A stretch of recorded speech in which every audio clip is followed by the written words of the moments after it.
as we all know, straight away coming to the point, let us start with the session. Please keep your notebooks, your pens handy, right? Talking about today the second stage of your journey, है ना, mains की बात कर रहे हैं. It is for every one of you. You are targeting any exam. I'm talking about IAS, I'm talking about PCS, I'm talking about HAS, and even HAS, you know, even you have allied or even other different, you know, NT exams also. Pattern is descriptive, है ना. Main stage की यदि हम बात करें, जो आपका answer writing stage है ना. तो जो आज का सेशन है, that is pertaining to that how we can develop and further improve our answer writing skill. ये बात है. Before we start with the examples of questions and everything, in the end of the session we will be sharing with you certain questions with their answers, complete answers, है ना. Questions of every papers. We have designed good about 10 to 12 question and answers. GS paper 1, 2, 3, ठीक है. तो वो आपकी homework के लिए होंगे, वो आपकी रेफरेंस के लिए होंगे, राइट. बट जो आज समझना है अभी के लिए, आप HS का जो पैटर्न है, प्रॉपर HS का 4 marks, 8 marks, 20 marks, for the time being इसको आप साइड पे रख दीजिए, ठीक है. सबसे पहली स्टेज अभी इस सेशन में हम क्या बात करेंगे, हम ये बात करेंगे कि आंसर को लिखना कैसे होता है. लेकिन आंसर को लिखने का मतलब है कि हमें क्वेश्चन समझना आना चाहिए, तभी तो आंसर लिखेंगे ना. पहले ऊपर क्वेश्चन है, उसके बाद आंसर है. इसका मतलब ये क्वेश्चन समझ में आएगा, उसके अकॉर्डिंगली आंसर लिखा जाएगा, ठीक है. तो first thumb rule answer writing का ये है कि कोई भी आंसर आइसोलेशन में नहीं लिखा जाता. जवाब वो नहीं होता जो हमें आता है, जवाब वो होता है जो सवाल पूछा जाता है. इसका मतलब क्या है कि आंसर जो है क्वेश्चन के हिसाब से रेलेवेंट होना चाहिए. फॉर एग्जाम्पल, ठीक है, प्लीज़, है ना.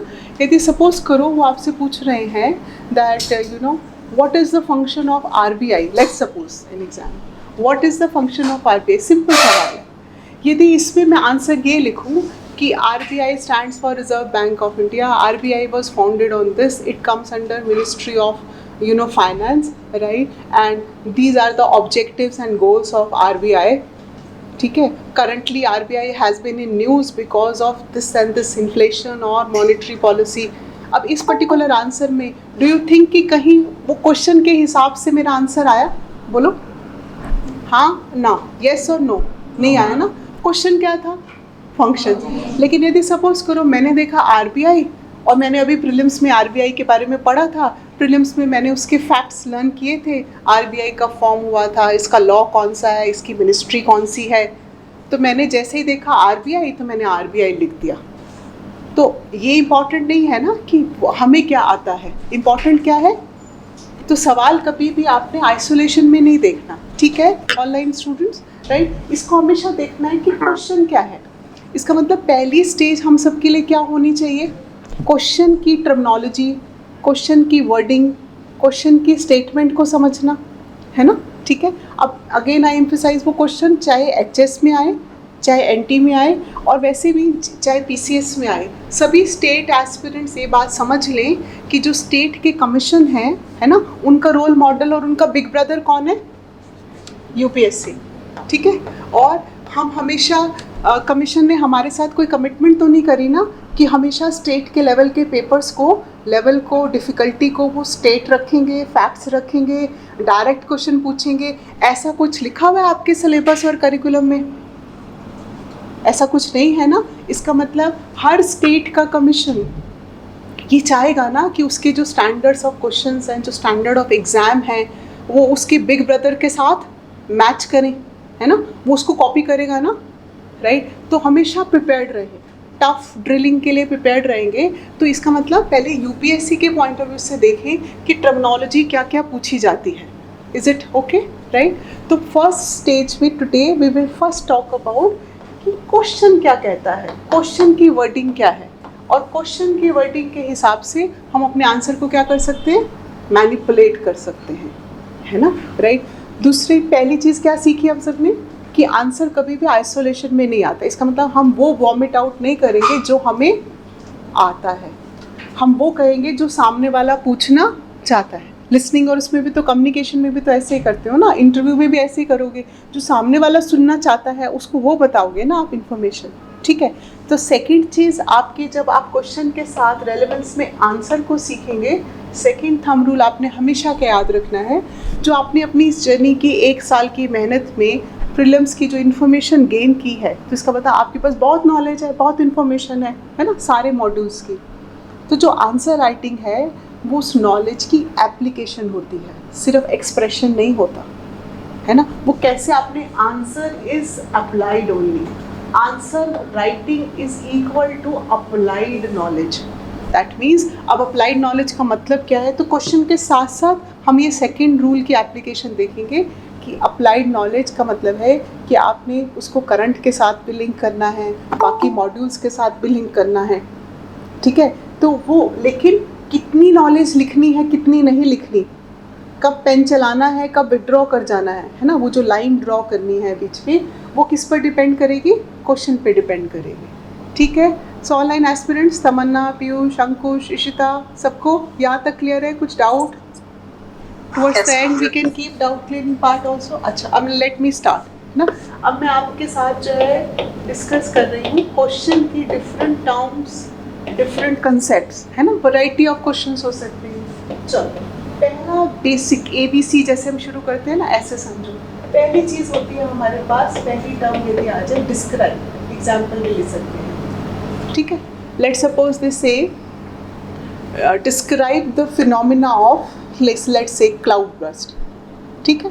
मतलब आपके क्वेश्चन में क्या आ गया, टर्म डिस्क्राइब।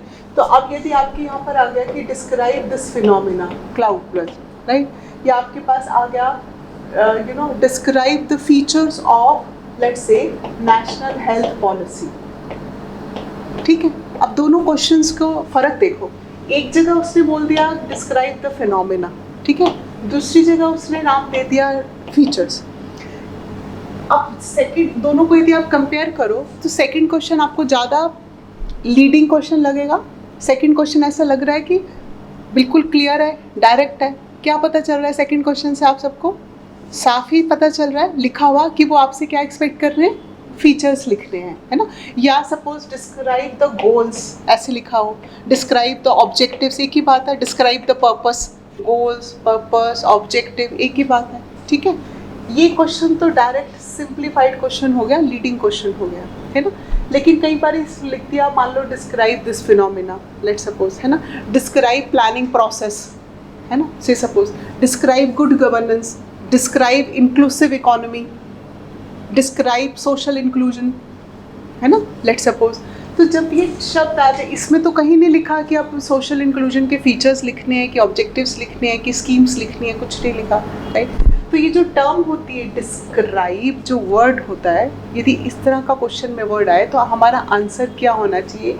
देखो, अब डिस्क्रिप्शन क्या कहती है, डिस्क्राइब क्या कहता है, इसका मतलब डिस्क्राइब टर्म में उस चीज़ का मीनिंग आना चाहिए सबसे पहले। डिस्क्रिप्शन में क्या आता है, डिस्क्रिप्टिव फीचर्स, तो पहली चीज़ उसकी क्या शुरू होती है, मीनिंग से शुरू होती है ना। अब यदि उसने फीचर्स लिखे हैं चाहे नहीं लिखे, है ना, तो उसमें उसके क्या आएंगे, फीचर्स, या और फीचर्स के अलावा एग्जामिनर टर्म क्या यूज़ कर सकते हैं, एट्रीब्यूट्स, और टर्म क्या यूज़ हो सकती है, करैक्टरिस्टिक्स, ठीक है, और फीचर्स। तो जितने डिस्क्राइब वाले क्वेश्चंस होंगे, है ना, अब जैसे आपसे पूछ ले describe the phenomena of this, है ना, तो किससे शुरू होगा, बताओ, मीनिंग से, ठीक है। और फिर वो मीनिंग के उसमें फिनोमिना है यदि सपोज करो, है ना। अब उसके फीचर्स का मतलब क्या है, फीचर्स कैसे भी हो सकते हैं, फीचर्स का देखो बेटा, फीचर्स व्हाट भी हो सकता है कि वो चीज़ क्या होती है, फिनोमिना है या शब्द लिखा हुआ प्रोसेस है, तो वो फिनोमिना कैसे ऑपरेट करता है, हाउ ऑफ इट भी हो सकता है, बस यही तक ही रहेगा, ठीक है। जो डिस्क्रिप्शन वाले क्वेश्चंस हैं उसमें सबसे ज़्यादा आपके आंसर का एम्फोसिस किस पे रहेगा, व्हाट पे रहेगा, व्हाट पे, व्हाट इज़ इट, मतलब व्हाट इज़ इट में क्या आ सकता है, उसका मीनिंग आएगा, है ना।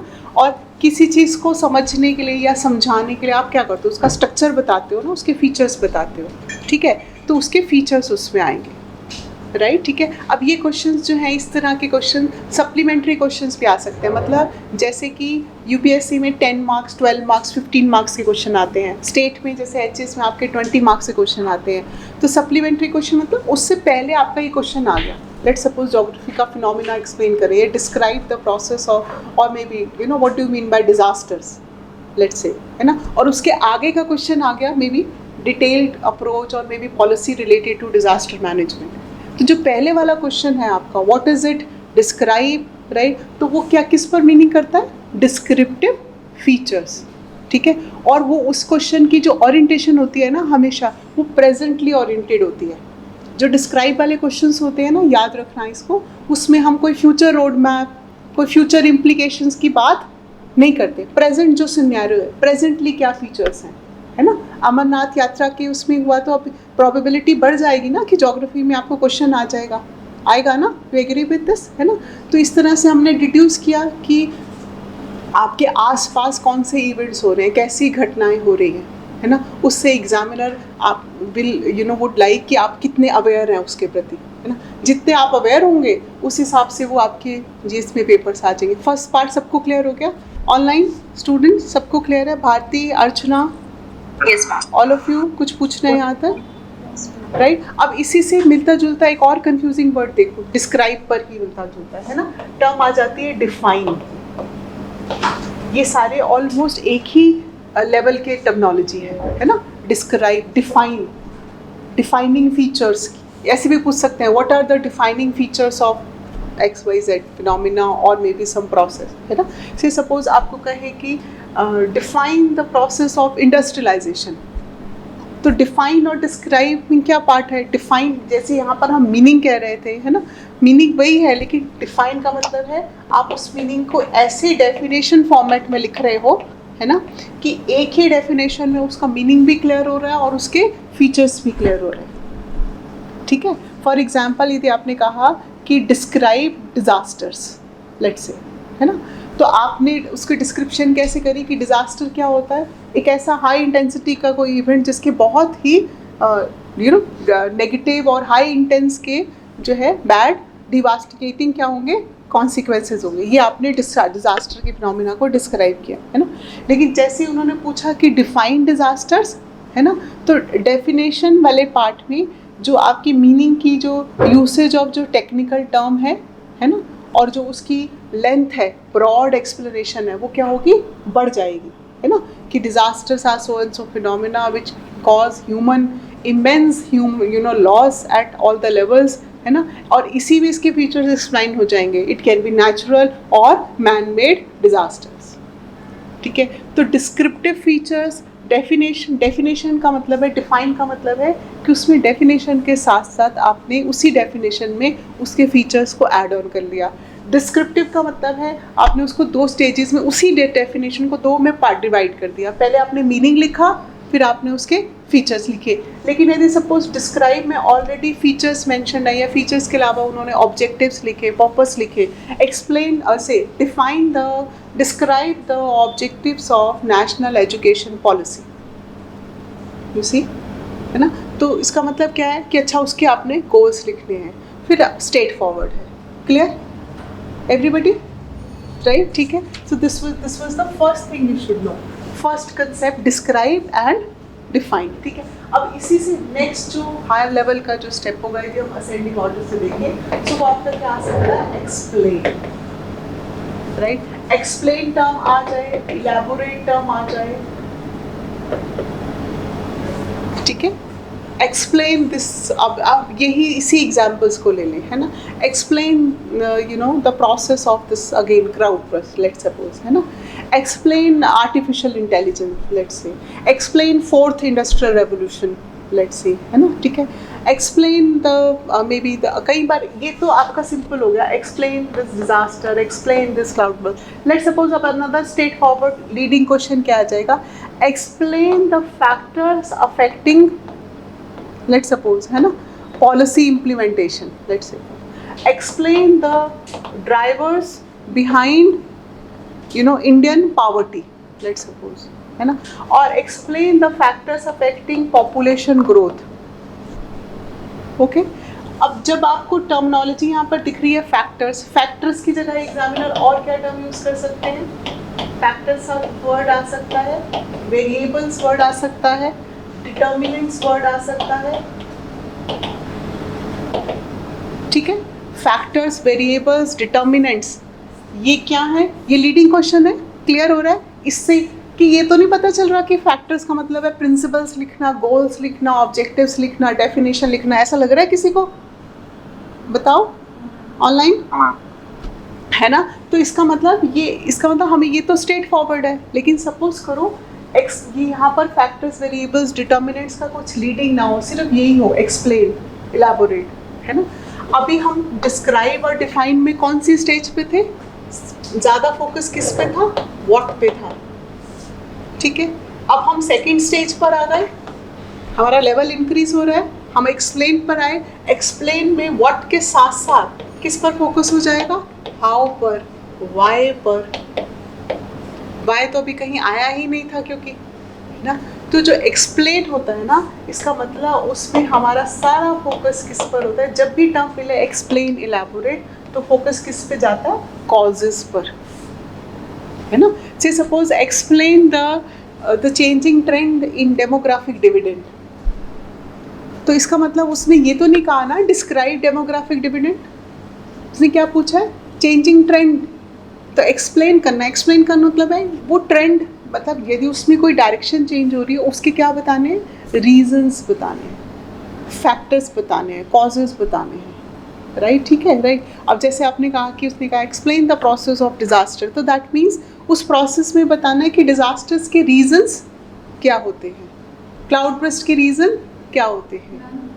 जैसे कि ना there is one question from offline I am taking. जैसे कि क्वेश्चन था ना, वो बोला explain the changes in demographic dividend, तो फिर हम बोलते हैं ना कि जब 8 मार्क्स का क्वेश्चन कर करना हो तो फिर जैसे इंट्रो के पॉइंट, तो हम इसको किस तरह से करेंगे? हाँ, अभी मैंने वो पॉइंट इधर अभी 4, 8 और इंट्रोडक्शन, स्ट्रक्चर और कंक्लूड नहीं किया। ये सपोज करो अब ये क्वेश्चन 8 मार्क्स में है, 8 मार्क्स में 1 पार्ट जो है वो इंट्रोडक्शन से 1 पार्ट स्टार्ट हो सकता है, बट ज़रूरी नहीं है कि वो इंट्रोडक्शन आपकी डेमोग्राफिक डिविडेंड की मीनिंग से ही स्टार्ट हो, ये ज़रूरी नहीं है, राइट? आप उसको इस पार्ट से स्टार्ट कर सकते हैं कि this in Indian scenario there has been a dramatic shift vis-a-vis the demographic dividend in concern and following factors are responsible for it, and then come to the point, है ना? तो ये इसका मतलब ये है, ये पार्ट हमने सेकेंड हाफ में हम डिटेल में डिस्कस करेंगे कि कोई भी जो आंसर होता है हमारे पास वो फिक्स्ड नहीं हो सकता, है ना?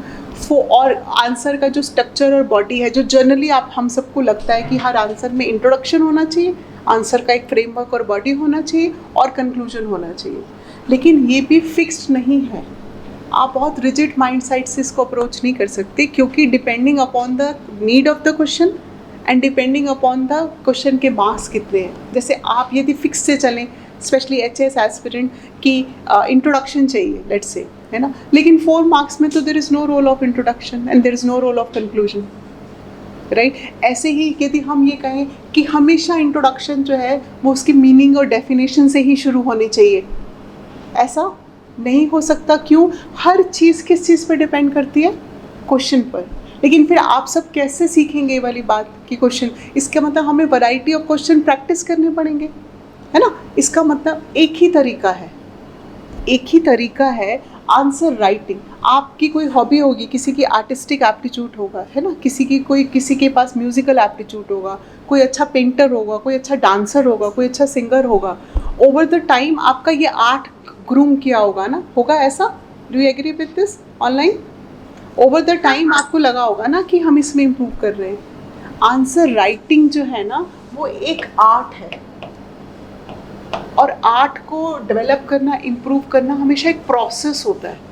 वो एक इवेंट नहीं होता कि सेलिब्रेट कर लिया कि आज आपने ये सेशन अटेंड किया और कल आप बहुत परफेक्ट आंसर लिख लेंगे। ये एक प्रोसेस है, उसमें टाइम लगेगा और उसमें हमेशा स्कोप फॉर इम्प्रूवमेंट रहेगा। क्यों? क्योंकि उसमें हम किसी रिजिड माइंडसेट से नहीं जा सकते कि हमने एक सेशन अटेंड कर लिया, या हमने यूट्यूब पे देख लिया, या हमने कोई टॉपर का ब्लॉग पढ़ लिया और उसने कहा कि ऐसे ऐसे आंसर्स लिखे। I come to that point also कि आपका वो आर्ट कैसे होना चाहिए, वो इतना फ्लेक्सिबल होना चाहिए कि सिचुएशन की डिमांड के अकॉर्डिंग, क्वेश्चन की डिमांड के अकॉर्डिंग, लेकिन ओवर द टाइम जब हम प्रैक्टिस करते हैं, है ना, जब आप न्यूमेरिकल सॉल्व करते थे ओवर द टाइम क्या होता था, फिर आप एक टाइम आता था मैथ्स के क्वेश्चन जो है आप सारे क्वेश्चन सॉल्व करते थे। यदि एक ही टाइप के कोई क्वेश्चंस हैं तो आप सारे सॉल्व करके देखते थे। क्या होता था फिर, स्टार्टिंग के क्वेश्चंस करके आपको फॉर्मूला और आप क्या उसकी आपकी नैक डेवलप हो जाती थी ना, आपका एक लर्निंग सेट डेवलप हो जाता था ना, आपको उस क्वेश्चन को हैंडल करना आ जाता था। थ्योरम्स के क्वेश्चन, ज्योमेट्री के क्वेश्चन, अलजेब्रा के क्वेश्चन याद करो, है ना, एक एक तो प्रैक्टिस करना आपके लिए पॉसिबल नहीं था ना। तो हम क्या कह रहे हैं आपको, सफिशिएंट क्वेश्चंस इतने प्रैक्टिस कर लो कि वो नैक डेवलप हो जाए। अब जब फाइनल एग्जाम में क्वेश्चन सामने आए तो आपको ज़रूरी नहीं है ना हर एक के मॉडल आंसर्स होने की ज़रूरत नहीं है ना, आप उसमें अपनी ओरिजिनलिटी और अपनी क्रिएटिविटी ऐड कर सको। ठीक है, ठीक है। अभी वापस इसको फिर से रेफ़र करेंगे टुवर्ड्स द एंड जब आप 4, 8, 20 की बात करोगे इसमें, है ना। कमिंग बैक, तो आपको सबको पहले ये बताओ, सब लोगों को ये डिफरेंस क्लियर हुआ कि डिस्क्राइब और एक्सप्लेन जैसी टेक्नोलॉजी में क्या फ़र्क है। खुशबू आपको क्लियर हुआ, हरप्रीत आपको क्लियर हुआ, खुशहाल आपको शिवानी, एवरीबडी, ठीक है। ऑनलाइन एस्पिरेंट सबको, अच्छा, भारती, चांदनी। तो एक्सप्लेन से मतलब है हाउ ऑफ इट, है ना, वाई ऑफ इट, है ना। लेकिन अब आपने देख लेना ना, यदि वो लीडिंग क्वेश्चन में फैक्टर्स आ गए, कॉजेज आ गए, रीजंस आ गए, वेरिएबल्स आ गए, इसका मतलब स्टेट किस पर आना है, वाई पर। इंडिया में अब सपोज कि explain the factors affecting the India's performance in global hunger index, और रिसेंटली अभी कौन सा इंडेक्स रिलीज हुआ है, जेंडर इंडेक्स, है ना, से सपोज। तो एक्सप्लेन द फैक्टर्स, इसका मतलब आपने किस पर आना है, रीजंस पर आना है। तो पहले आप टर्मिनोलॉजी समझो, लास्ट में हम बात करेंगे कि इसका इस तरह के क्वेश्चन का कंक्लूजन कैसे हो सकता है। Clear, right. तो वाई ऑफ इट पर ज़्यादा एक्सप्लेन करना। अब यहाँ पर जाओ फिर एक्सप्लेन और इलेबोरेट वाले पार्ट से। कई बारी यहाँ के आपके क्वेश्चंस में एग्जामिनर साथ में चला जाएगा, वो आपको एक और पार्ट दे सकता है, एक्सप्लेन विद सूटेबल एग्जाम्पल्स। आता है ऐसे क्वेश्चन, है ना, एक्सप्लेन विद सूटेबल एविडेंस। अब यदि कहें कि इंडिया में जेंडर इनइक्वालिटी है और वो कहें एक्सप्लेन विद सूटेबल एविडेंस, तो आपके सामने अभी कौन सा एविडेंस हुआ, जैसे आपने क्या कहा, ग्लोबल, बोलो, जेंडर इंडेक्स, है ना। यदि उन्होंने कहा कि एक्सप्लेन विद सूटेबल एविडेंस और एग्जाम्पल पॉवर्टी का स्टेटस, इनइक्वालिटी का स्टेटस, है ना, तो आपके पास क्या है, नीति आयोग की रिपोर्ट्स हैं या प्लानिंग कमीशंस के डाटाज हैं या कुछ कमेटीज़ की रिपोर्ट्स हैं, पॉवर्टी लाइन क्या कह रही है, राइट, ठीक है। So that means you have to explain with examples and elaborate का मतलब ही यही है। इलेबोरेट में आपको लिखा नहीं होगा विद एग्जाम्पल और एविडेंस। इलेबोरेट टर्म कह रही है कि अंडरस्टूड है कि यहाँ पर एग्जाम्पल्स आएंगे, अंडरस्टूड है कि यहाँ पर कोई ना कोई क्या आएगा, एविडेंस आएगा। अब हम रिसर्चर्स तो हैं नहीं, है ना, आप अपनी कोई भी जो मॉड्यूल्स आप पढ़ रहे हैं, हम सब उसमें पीएचडी तो नहीं कर रहे ना। तो आपके लिए एक एस्पिरेंट के लिए एविडेंस क्या होता है, हमेशा इसको ध्यान रखो। आप जो प्रीलिम्स में इंफॉर्मेशंस हम रोट लर्निंग से लर्न करते हैं, नेशनल और इंटरनेशनल इंडेक्सेस हैं, ये एविडेंस बन सकता है। कोई लेटेस्ट रिपोर्ट नेशनल और इंटरनेशनल लेवल पर रिलीज हुई है, ये एविडेंस बन सकता है, राइट, ठीक है। कोई पर्टिकुलर कमेटी फॉर्म हुई है, उस कमेटी की कुछ फाइंडिंग्स हैं, कुछ रिकमेंडेशंस हैं, ये एविडेंस बन सकता है। इसका मतलब आपने देखा, आपने क्या किया, प्रीलिम्स की नॉलेज को मेंस में अप्लाई किया। फॉर एग्जांपल आपने लर्न कर लिया कि हंगर इंडेक्स पे, जेंडर इंडेक्स पे, पॉवर्टी इंडेक्स पर, है ना, क्या परफॉर्मेंस है, ये प्रीलिम्स है, फैक्ट्स। लेकिन आपने उसको मेंस में एज एविडेंस यूज़ किया। कब, जब जब क्वेश्चन में क्या आया, एक्सप्लेन, इलेबोरेट। ऐसे में तो करना ही है, वो अलग बात है, क्लियर, राइट। ऐसे ही आपने रिपोर्ट्स लर्न कर लिया, आपने कहा ईज ऑफ डूइंग हुआ है अभी स्टेट्स का या नीति आयोग की number of indexes and reports, है ना, ease of doing business report. और आपका इकोनॉमी का क्वेश्चन है कि इंडस्ट्रियलाइजेशन के क्या रिफॉर्म्स हैं या मेक इन इंडिया का क्या स्टेटस है, या what are the hurdles, explain the hurdles to make this make in India program successful, right, ठीक है। तो आपने एविडेंस, जो भी आप एविडेंस दे रहे हो हर्डल्स को आइडेंटिफाई करने में, कि मान लो regulatory framework is very very tight, you see, and there is no minimum governance, there is lot of maximum governance, let's say, है ना, और there is lot of paperwork, let's say। तो आप उसमें एविडेंस क्या रिपोर्ट कर सकते हो, your status report released by World Bank में, let's say ease of doing business, और मे बी सम नीति आयोग रिपोर्ट, है ना, आप जुडिशियल रिफॉर्म्स की बात कर रहे हो, सो there will be Niti Aayog report, law commission report, agree, right. आप रेलवेज की रिस्ट्रक्चरिंग और रिफॉर्म्स की बात कर रहे हो, let's suppose, so there will be some committees recommendation and report. आप एग्रीकल्चरल रिफॉर्म्स की बात कर रहे हो, फूड सिक्योरिटी की बात कर रहे हो, हर एक सेक्टर जो आप पढ़ते हो प्रीलिम्स में आप याद रखते हो ना, और आप अलग से एक टेबल फॉर्म करते हो कि किस में कौन सी कमेटीज़ आपके लिए इम्पॉर्टेंट हैं, है ना, करते हैं ऐसा, है ना। आप let's suppose an example recall करो, फाइनेंशियल इंक्लूजन पढ़ते हो तो दीपक मोहंती कमेटी को याद रखते हो, है ना। लेट्स सपोज आप यहाँ पर प्राइवेसी सेक्टर की बात करते हो और डिजिटल और प्राइवेसी बिल की बात करते हो, कोई कमेटी याद आती है डिजिटल इंक्लूजन और उसमें, can you recall, can you recall anyone? तो इससे साथ साथ ये भी देख लो कि कहाँ रेलवे रिफॉर्म्स की बात करते हो तो कोई कमेटी याद आती है? Yes, online students, we have lot of strength. हाँ जी बेटा बताओ, दीपिका, तमन्ना, अभिषेक, कुछ याद करो, यू ऑल नो इट। हाँ जी, प्रियंका, पूजा, यस, तमन्ना इज राइटिंग, है ना, विवेक डेब्रॉय कमेटी।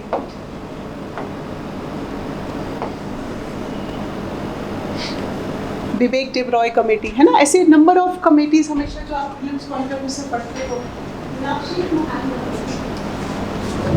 राइट।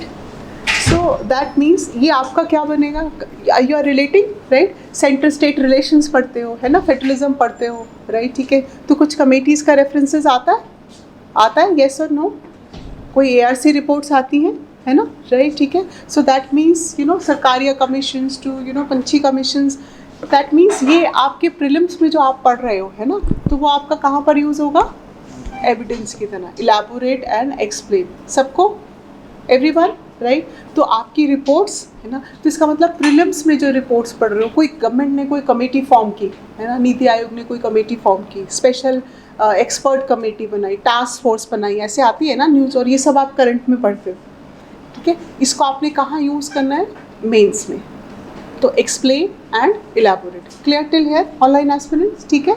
अभी सिर्फ हम क्वेश्चन की टर्म को समझ रहे हैं, राइट, ठीक है, ओके। अब इसके बाद आपने जैसे किया कि अब आपके पास नेक्स्ट आ गया, थर्ड स्टेज पर आ जाते हैं, है ना। ऑनलाइन एस्पिरेंट में ज़रा ये स्क्रीन को सेटअप कर रहे हैं, तो आप लिखो अपना थर्ड टर्म, हम उसको क्या लिखेंगे, एग्जामिन। जो आपका थर्ड स्टेज आ जाएगा वो आ जाएगा एग्जामिन। अब इसके साथ एग्जामिन के साथ ही लिख लो इवैल्यूएट, है ना, जैसे एक्सप्लेन के साथ हमने इलैबोरेट कर लिया, तो एग्जामिन और इवैल्यूएट, लेट्स से, है ना। नेक्स्ट स्टेज हम इसकी लेंगे क्रिटिकली इवैल्यूएट, तो प्लीज़ अभी मिक्सअप मत कर देना, है ना, अभी हम स्टेप बाय स्टेप बात कर रहे हैं। अभी सिर्फ दो टर्मिनोलॉजी आपने लिखनी है, क्या लिखा आपने, एग्जामिन एंड इवैल्यूएट, ठीक है। अच्छा, एग्जामिनेशन, जैसे सपोज करो आप भी तो आपका भी तो एग्जामिनर है ना, हम भी तो किसी एग्जामिनेशन में बैठेंगे, तो वो एग्जामिनेशन क्या होती है, अपने आप से सोचो, ये जो शब्द है एग्जामिनेशन, एग्जामिन, ये क्या बता रहा है, वो आपकी स्क्रूटनी कर रहे हैं ना, आपकी डिटेल इन्वेस्टिगेशन कर रहे हैं ना, पहले आपको आपका एप्टीट्यूड देख रहे हैं, आपकी फैक्चुअल और कंसेप्चुअल क्लैरिटी देख रहे हैं प्रीलिम्स में, फिर वो आपको एग्जामिन कर रहे हैं, आपकी एनालिटिकल स्किल्स देख रहे हैं, एप्लीकेशन देख रहे हैं, आपका पूरा 360 डिग्री इंटीग्रेशन देख रहे हैं, किसमें, मेंस में। फिर भी यहाँ तक थमते थकते नहीं हैं, है ना, फिर आपको फिर एग्जामिन करते हैं, है ना, आपका पर्सनल कॉन्फिडेंस देखते हैं, आप सिचुएशंस को कैसे हैंडल करते हैं, आपकी पर्सनालिटी असेसमेंट करते हैं, आपका थॉट प्रोसेस असेस करते हैं through interview, agree all of you. तो एग्जामिन क्या है बेटा, डॉक्टर भी क्या करते हैं, एग्जामिन करते हैं, ऐसे सोच के देखो, कंट्री में कोई इन्वेस्टिगेशन एजेंसीज हैं, कुछ हैं, कोई नाम कोई न्यूज़ में रही हो आजकल बहुत ज़्यादा, है ना, NIA, है ना, वो क्या करती है, एग्जामिन करती है ना केस को डिटेल में, थैंक यू बेटा, right. So that means when we use the term examine, तो वो आपको क्या बता रही है, डिटेल इन्वेस्टिगेशन। अब डिटेल इन्वेस्टिगेशन का यहाँ पर मतलब क्या है कि इसमें हम जो भी कंपोनेंट्स लिखें या जो भी एस्पेक्ट्स हम यहाँ पर मेंशन करें, है ना, उसकी हम डिटेल में या तो उसके हम प्रोज एंड कॉन्स लिखें. प्रोज एंड कॉन्स से मतलब है प्लस और minus, you know, may be you call it advantages और डिसएडवांटेजेस. एग्जामिन का मतलब ये है. अब एग्जामिन देखो, एक तरीका है जब हम before you know your under graduation course, पहले तो हमारे पास सीधा एग्जामिनर क्या पूछ लेता है, you know, what are the benefits और what are the advantages and disadvantages of so and so, है ना, एग्री, ठीक है. लेकिन अब क्या है इस पार्ट से, वो कह रहे हैं एग्जामिन.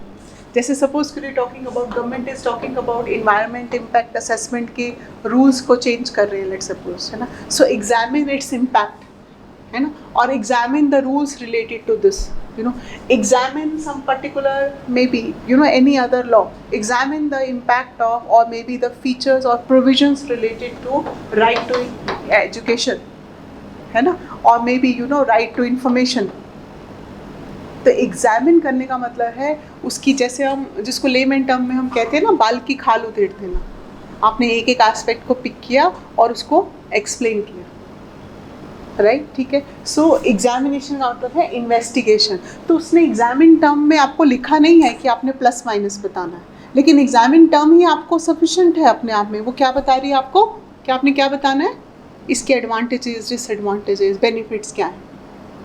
गेटिंग माई पॉइंट, ठीक है, राइट, ठीक है. सो मे बी द एग्जामिन, जैसे शॉर्ट उसमें आप क्या आ जाइए इस पार्ट से, maybe the examine this process और दिस फिनोम आपका जो है this provision or maybe the scheme or maybe let's say telemedicine,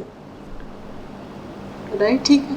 Examine the use of drone technology vis-a-vis health services in Himachal states are concerned, let's say, है ना, right, ठीक है. तो examine का मतलब on the face of it तो हम कह रहे हैं टेलीमेडिसिन और हेल्थ ATMs, लेट्स सपोज, और drone technology, on the face of it तो बहुत अच्छा है, primary health care, preventive, you know, but कुछ ड्रॉबैक्स होंगे इससे रिलेटेड, कुछ डिजिटल डिवाइड होगा, है ना. तो उस पार्ट को इसी तरह आपका आंसर कैसे बनेगा, बैलेंस बनेगा.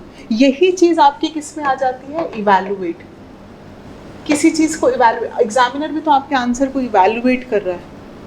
और जनरली एग्जामिनर आपको इवैल्यूएट के क्वेश्चन किस में देता है, गवर्नमेंट की नेशनल और स्टेट लेवल पर या तो पॉलिसीज़ होंगी, कोई स्कीम्स होंगे, कोई प्रोग्राम्स होंगे, कोई गवर्नमेंट का इनिशिएटिव होगा,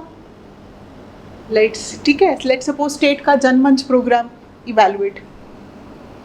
you see, let's say fit India movement, evaluate, है ना. Mid day meal scheme, evaluate. आपकी सारा का आपकी GS के सिलेबस में है ना, गवर्नमेंट की major welfare policies, programs, be it at any level, governance, administrative, financial, economic, digital, anything, है ना. तो आपके जितने नेशनल फ्लैगशिप प्रोग्राम्स हैं, जब भी आप उनको प्रीलिम्स में पढ़ते हैं आप स्कीम्स को, है ना. आप मेक इन इंडिया मिशन पढ़ते हैं, सागर माला पढ़ते हैं, भारत माला पढ़ते हैं, डिजिटल इंडिया मिशन पढ़ते हैं. लेट्स से आप अपने प्रीलिम्स में पढ़ लिया, आपको उसकी फैक्चुअल डेट्स लर्न है, कौन सी मिनिस्ट्री है, कब लॉन्च हुआ, है ना, इसके प्राइमरी क्या गोल्स और ऑब्जेक्टिव्स हैं. मेंस का इसमें एलिमेंट कब ऐड हो जाएगा, जब आप उसको क्या करने लग जाएंगे, आप उसको इस तरह से एनालाइज करेंगे कि अच्छा इसके प्लस माइनस क्या है. For example, after covid pandemic, this online education system, let's say, examine its impact, है ना. या आपके जो है सोसाइटल इश्यूज के पॉइंट ऑफ व्यू से, examine the impact of social media, mass media, you know, or maybe the societal relationship, or maybe this phenomena of societal change, right. तो examine करने का मतलब है, अब हमेशा आप ये तो नहीं कह सकते ना कि सोशल मीडिया से सिर्फ वॉयलेंस और एंगर ही ट्रिगर हो रहा है, ये रूमर्स जा रहे हैं. There can be some positive impact also, है ना. तो इवैल्यूएट और एग्जामिन का मतलब है आपने उसको डिटेल स्क्रूटनी करना, डिटेल इन्वेस्टिगेशन करना. अब वो कैसे करना है, यू नो, उसके क्या क्या कंपोनेंट्स और पार्ट्स हो सकते हैं, वो अगेन इट वेरीज, है ना. कई बारी जो आपका क्वेश्चन, जैसे आपके जैसे UPSC में यदि आपका क्वेश्चन 15 मार्क्स का है ना, स्टेट लेवल पर आपका क्वेश्चन 20 मार्क्स का है, तो जनरली वहाँ पर ये क्वेश्चंस आते हैं, you know, evaluate, critically evaluate, you know, examine, क्योंकि वहाँ आप डिटेल में उसके हर एंगल को टच कर सकते हैं. क्लियर हुआ यहाँ तक, है ना. पॉलिसीज़ को यू नो जैसे एग्जामिन करना, है ना. तो इसका मतलब उस एग्जामिनेशन में आप साथ साथ एविडेंस देंगे. हेल्थ पॉलिसी को इम्प्लीमेंट करने से उसमें कुछ स्कीम्स आई, आयुष्मान भारत आया, state level per him care आया, तो एग्जामिन करके प्लस पॉइंट देंगे कि कितने लोग इसमें स्टैटिस्टिक्स ऐड करेंगे, है ना, कितने लोगों को कार्ड बना, कितनों ने ये हेल्थ सर्विसेज अवेल करी, राइट, ठीक है। लेकिन यदि नेगेटिव पार्ट देंगे तो कहीं ना कहीं प्रिंसिपल ऑफ एक्सक्लूजन भी है, सब लोग इसमें एडेड नहीं है, इसका एडिशन का जो इंक्लूजन का जो क्राइटेरिया है वो कितना ऑब्जेक्टिव है, यू नो, डाटा रिलायबल है कि नहीं, दैट वेज, ठीक है। नेक्स्ट, अभी मैं नेक्स्ट क्वेश्चन से आपको आई विल एक्सप्लेन कि इसमें आप और कैसे पॉइंट्स को इवेलुएट कर सकते हैं। There is one doubt from offline I am taking. हाँ जी, नहीं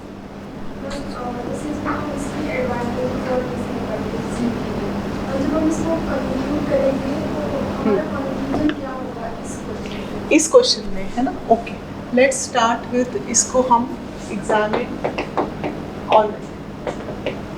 already talk about evaluate, let's say, ठीक है, और let's say we are talking about national education policy, ठीक है, right। अब examine evaluate, तो आपने यहाँ पर अब ये let's say ये 20 मार्क्स का क्वेश्चन है, स्टेट लेवल से दे देंगे, तो आपने इसको जो है वो शुरू कहाँ से किया इस बार से कि आपने क्वेश्चन का देखना है कि हॉलिस्टिक एंगल है इस बार से, है ना। So education according to the constitutional provision comes under the concurrent list, it is a joint responsibility of both union as well as the state, है ना। And to actualize this goal variety of policies have been framed in the past, और यहाँ पर उसका table बना दे, तो figural presentation शुरू में ही आ गए, है ना। से सपोज आपने कहा first education policy, then next education policy and next education policy, है ना। और फिर आपने नेक्स्ट कब आई थी आपकी जो प्रेजेंटली न्यू एजुकेशन पॉलिसी है, व्हेन इट वाज रिलीज्ड 20, बोलो, पता है, पढ़ रहे हो कुछ फैक्चुअल इन्फॉर्मेशन? हाँ शालिनी, 2022 2020, ठीक है, लेट्स से। तो आपने जैसे ही कहा 2020, अब वो हाईलाइट तो आपको इससे कर रहे हैं, आपकी इंट्रोडक्शन होगी, बैकग्राउंड हो गया, है ना। लेकिन आपकी इंट्रोडक्शन किसके रेलेवेंट है? क्वेश्चन के रेलेवेंट लग रही है? ऑनलाइन स्टूडेंट्स लग रहा है कुछ कन्विंस्ड हो कि ज़बरदस्ती? रजत, है ना, क्योंकि क्वेश्चन किस पर है? पॉलिसी पर है, तो आपने इंट्रोडक्शन भी कैसे एक्सप्लेन करी? पॉलिसी वाली, राइट। और आपने यहाँ पे फिगर में यहाँ पर इनके फोकस एरिया बता दिए कि ये पॉलिसी का फोकस एरिया ये था, इस पॉलिसी का ये था, राइट। और आप 2020 पे आ गए, तो आपने यहाँ पे एक्सप्लेन किया कि यहाँ पर अब आगे पॉलिसी को आपने सीधा, अब क्वेश्चन तो मैनिपुलेट करना, अब एकदम से थोड़ी लिखेंगे कि इसके फीचर्स हैं, ये इसके प्लस है, ये इसके माइनस है, आप पढ़ लो अपने आप। तो आप यहाँ पर ऐसे शुरू करेंगे ना कि पॉलिसी की नीड क्या थी, व्हाट वाज द रैशनल ज़रूरत। 1992 के बाद जब ये पॉलिसी आई तो नेचुरली यहाँ पर lot of educational demand, integrated approach, technological development, rational को जस्टिफाई करते हुए आप पॉलिसी पर आ जाएंगे, ठीक है। फिर आपने पॉलिसी को, अब आपने कहा कि policy needs lot of evaluation in the sense कि उसके पॉजिटिव, आपने टेबल पिक्चर पे अगेन बता दिए कि पॉलिसी के ये फीचर्स हैं। फीचर्स को एक्सप्लेन करने की ज़रूरत नहीं है, क्योंकि क्वेश्चन एक्सप्लेन द फीचर्स नहीं है, क्वेश्चन क्या है? इवैल्यूएटेबल, ठीक है। तो फीचर्स को एक्सप्लेन नहीं करना, बट फीचर्स को हाईलाइट ज़रूर करना है, क्योंकि उन्हीं फीचर्स को फर्दर आप क्या करेंगे, और हमेशा क्वेश्चन को बेटर उसको रीस्ट्रक्चर करने के लिए, लॉन्ग क्वेश्चंस की रीस्ट्रक्चरिंग के लिए ज़रूरी है कि आप पॉलिसी के एजुकेशन को 3 डायमेंशंस में डिवाइड कर लो, primary, secondary and higher education. ऐसे ही पढ़ते हो ना, है ना। और फिर पॉलिसी के फीचर्स और प्रोविजंस बता दो, प्राइमरी एजुकेशन पर ये पॉलिसी क्या कहती है, सेकेंडरी पर क्या कहती है, और हायर के लिए क्या क्या कहती है, ठीक है। फिर आप डायमेंशन वाइज इसको आप पिक कर लो, इवैल्यूएशन आसान हो जाएगी, फ्लो रहेगा आंसर में, प्राइमरी एजुकेशन लेवल पर क्या क्या कमी लगती है ना, टीचर्स की ट्रेनिंग है कि नहीं, वो क्वालिटी, स्कूल्स के पास वो इंफ्रास्ट्रक्चर है कि नहीं, है ना, जो एनरोलमेंट होगी वो सस्टेन करेंगे कि नहीं, है ना, जो वट एवर वेज से आपने इसको तो प्लस और माइनस बता दिए, हो गया, ठीक है।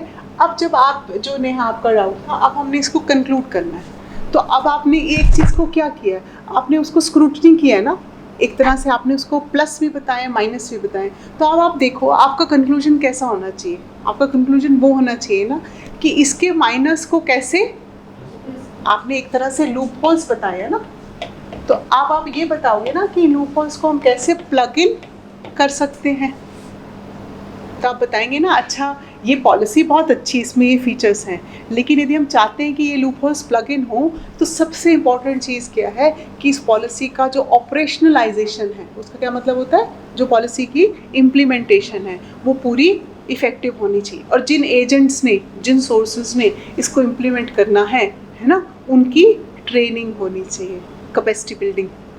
तो सबसे ज़्यादा फोकस किस पे रहना चाहिए, ऑपरेशनलाइजेशन पे, मॉनिटरिंग होनी चाहिए, अकाउंटेबिलिटी इंश्योर होनी चाहिए, और ये देखना चाहिए कि हमारे वो एजेंट्स इस चीज़ के लिए फुली इक्विप्ड है कि नहीं है ना। तो साइमल्टेनियसली एफर्ट्स होना चाहिए। तो हर चीज़ सिर्फ पॉलिसी गलत नहीं होती, पॉलिसी फ्रेम हुई पॉलिसी तो बहुत अच्छी है, लेकिन पॉलिसी की इनबिल्ट यदि कुछ फ्लॉज हैं तो वो भी कब पता चलेंगे, जब उसको इम्प्लीमेंट करेंगे तभी पता चलेंगे ना। तो फोकस किस पे रहना चाहिए, इम्प्लीमेंटेशन की। हाँ जी शालिनी, आपका कोई डाउट? ठीक है, तो यदि इवैल्यूएशन के ये पार्ट्स हैं तो उसका कंक्लूजन हमेशा ऐसा होना है कि आपके पास कोई सजेशन है कि उसका उसको उस लूप होल्स को कैसे फिलअप कर सकते हैं। सबसे पहले कोशिश करो कि अपना सजेशन लिखो, है ना, क्योंकि जॉब हमें चाहिए, सर्विस आपने ब्यूरोक्रेट बनना है ना, तो आपने सिस्टम को आगे जाके सजेशन देने हैं, है ना। और फिर लास्ट में यस, यदि आपके पास कोई यहाँ पर एविडेंस है कोट करने के लिए कि नीति आयोग ने अपनी रिकमेंडेशन में ये कहा, राइट, लेट सपोज, है ना, या सुब्रमण्यम कमेटी की ये रिकमेंडेशन आई, लेट सपोज, या कोठारी कमीशन ने लेट सपोज ये कहा, लेट्स कस्तूरी रंजन कमेटी ने ये कहा, तो जो यदि कोई रिकमेंडेशन है तो वो उसको ऐड करो।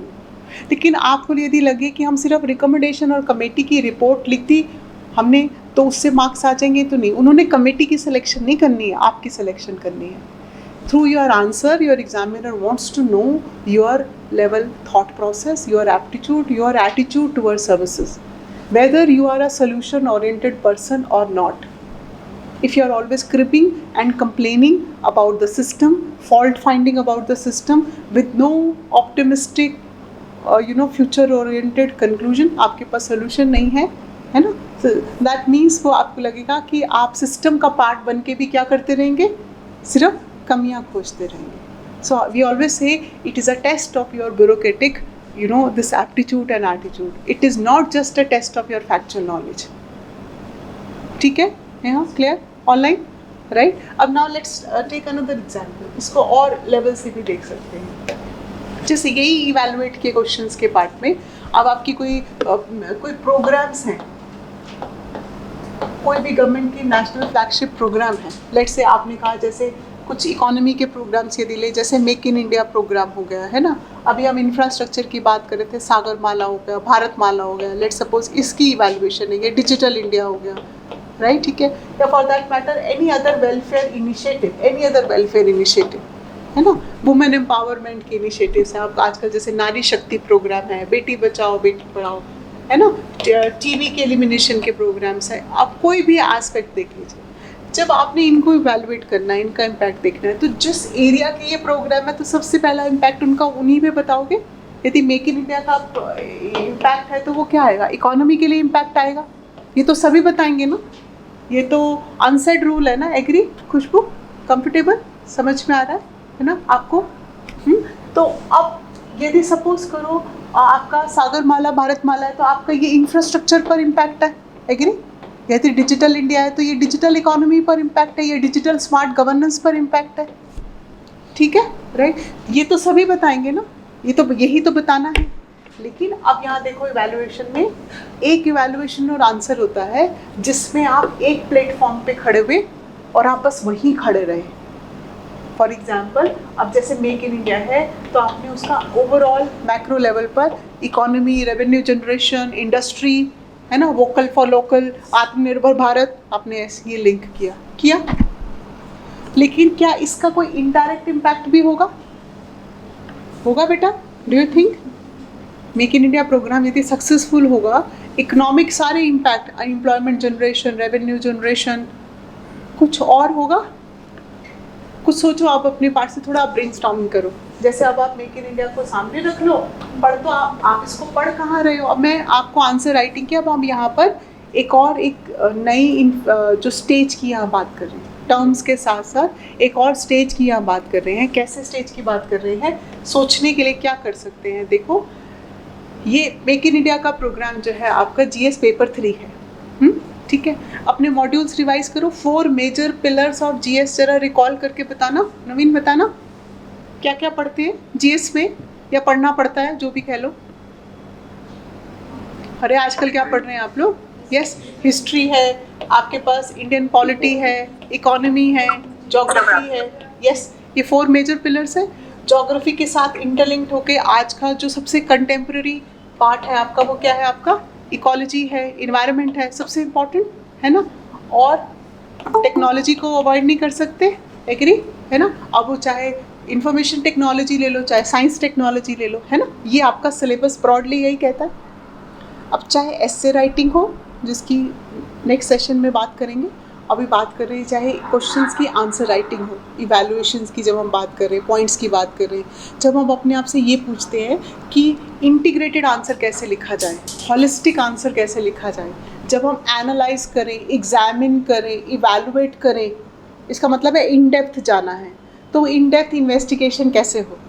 तो यदि हम अपने पेपर के एक ही मॉड्यूल पर रहेंगे तो वो इन डेप्थ नहीं होगी। इन डेप्थ करने के लिए इसका मतलब आप माइंड में सिलेबस रिवाइज कर लो, है ना, राइट। अब आप जब जीएस मेंस का सिलेबस रिवाइज करते हो तो नेचुरली आपके पास जीएस पेपर 1 हिस्ट्री है ना, ज्योग्राफी इसका मतलब इन्वायरमेंट पर्सपेक्टिव से भी है ना, और सोसाइटल इश्यूज है ना। पेपर 2 करते हो तो पॉलिटी मतलब governance administration point of view से है ना कहीं इंटरनेशनल रिलेशंस करते हो तो internationally point of diplomatic level से भी है ना।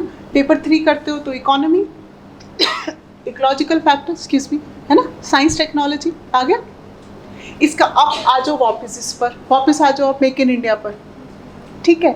अब सबसे पहला टारगेट तो कर दिया इकोनॉमी, ठीक है, लेकिन इकोनॉमी से जब रेवेन्यू जनरेट होगा, जब आपकी इकोनॉमी में माइक्रो इंडस्ट्री को सपोर्ट मिलेगा, वोकल फॉर लोकल होगा, तो इसका सोसाइटल पर भी इम्पैक्ट आएगा, सोसाइटी की अपलिफ्टमेंट होगी। तो आप यहाँ इकोनॉमी की टर्मिनोलॉजी यूज़ करेंगे, standard of living, human development index, social progress index, याद आ रहा है कुछ? बेयर नेसेसिटीज इंडेक्स, याद आ रहा है कुछ? येस और नो? ऑनलाइन हैं सब लोग यहाँ पर, राइट? ठीक है। सो दैट मीन्स आपने सोशल इम्पैक्ट की बात करी, है ना। और बताओ इस पार्ट से क्या इसका कहीं ना कहीं आपको लगता है कि इसका कोई इकोलॉजिकल और इन्वायरमेंटल इम्पैक्ट होगा? सोच सकते हो। मैंने आपको अभी क्लू दिया, एक वोकल फॉर लोकल, बोलो।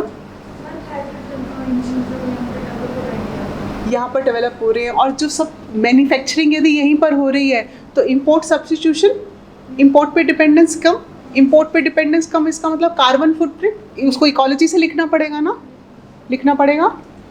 तो कार्बन फुटप्रिंट कम होगा तो इन्वायरमेंट के लिए, और आपके जो लोकल प्रोडक्ट्स होंगे वो ज़्यादा सस्टेनेबल होंगे। ऐसे सोशल में यदि सोशल लिख रहे हो और यदि साथ लिख दो सोशो कल्चरल, तो और बेनिफिट होगा, है ना, राइट। और कुछ इंटरनेशनल डिप्लोमेटिक लेवल पर रिलेट कर सकते हो, एग्जाम्पल दे सकते हो?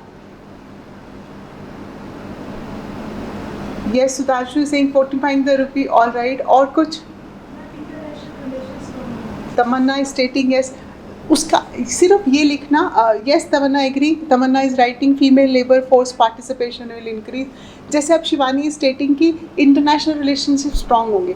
आंसर राइटिंग जो होती है ना, उसमें हर चीज़ का ना एविडेंस, हाउ, सिर्फ एक्सप्लेनेशन लिखनी पड़ती है। सिर्फ ये लिखना कि इंटरनेशनल रिलेशनशिप स्ट्रांग होंगे, इससे मुझे बात नहीं समझ में आएगी। सपोज़ मैं लेमैन हूँ, मुझे इसके बारे में कुछ मालूम नहीं है, तो आपको एग्जाम्पल एविडेंस से बताना पड़ेगा ना कैसे स्ट्रांग होंगे।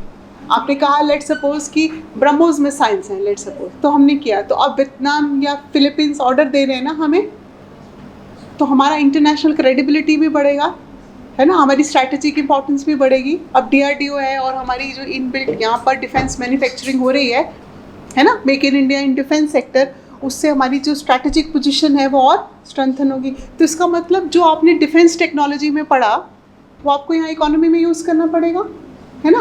जो आप जैसे Tamanna is writing female labour force participation, work force increase होगी, है ना, फिर जेंडर इनइक्वालिटी पर आ जाओगे, तो इसका मतलब आपने सोसाइटल पार्ट भी यूज़ किया, आपने इकोलॉजी इन्वायरमेंट का भी यूज़ किया, है ना। End of course overall conclusion क्या है, जिसको आप फिर लार्जर कंपोनेंट से रिलेट कर लो, आत्मनिर्भर भारत, तो उसका over you see. But depending, इसका मतलब यदि 5 आपने एंगल्स नहीं टच किए तो एटलीस्ट 3 एंगल्स तो टच किए, depending upon the space and the time and the nature of the question. Question 10 number का है, 8 का है, 15 का है, 12 का है, 20 का है, यू एग्री राइट? तो लेकिन अब देखो एक पर्टिकुलर आंसर है जिसमें हम सिर्फ एक ही जगह पर खड़े हैं, है ना? जब एक ही एंगल को टच करते हैं, सही वो भी होता है, लेकिन फिर उसमें उतने मार्क्स नहीं मिलेंगे जितना आप उसको क्या करोगे, इंटीग्रेटेड करोगे, है ना? ऐसे यदि आपने यहाँ किया, आपने अपने सिलेबस को याद रख लो, इसमें तो कोई पॉइंट्स याद रखने की भी जरूरत नहीं है ना? ज्योति मैम ने भी आपको कहा सिलेबस आपका बाइबल है, आपकी गीता है ना?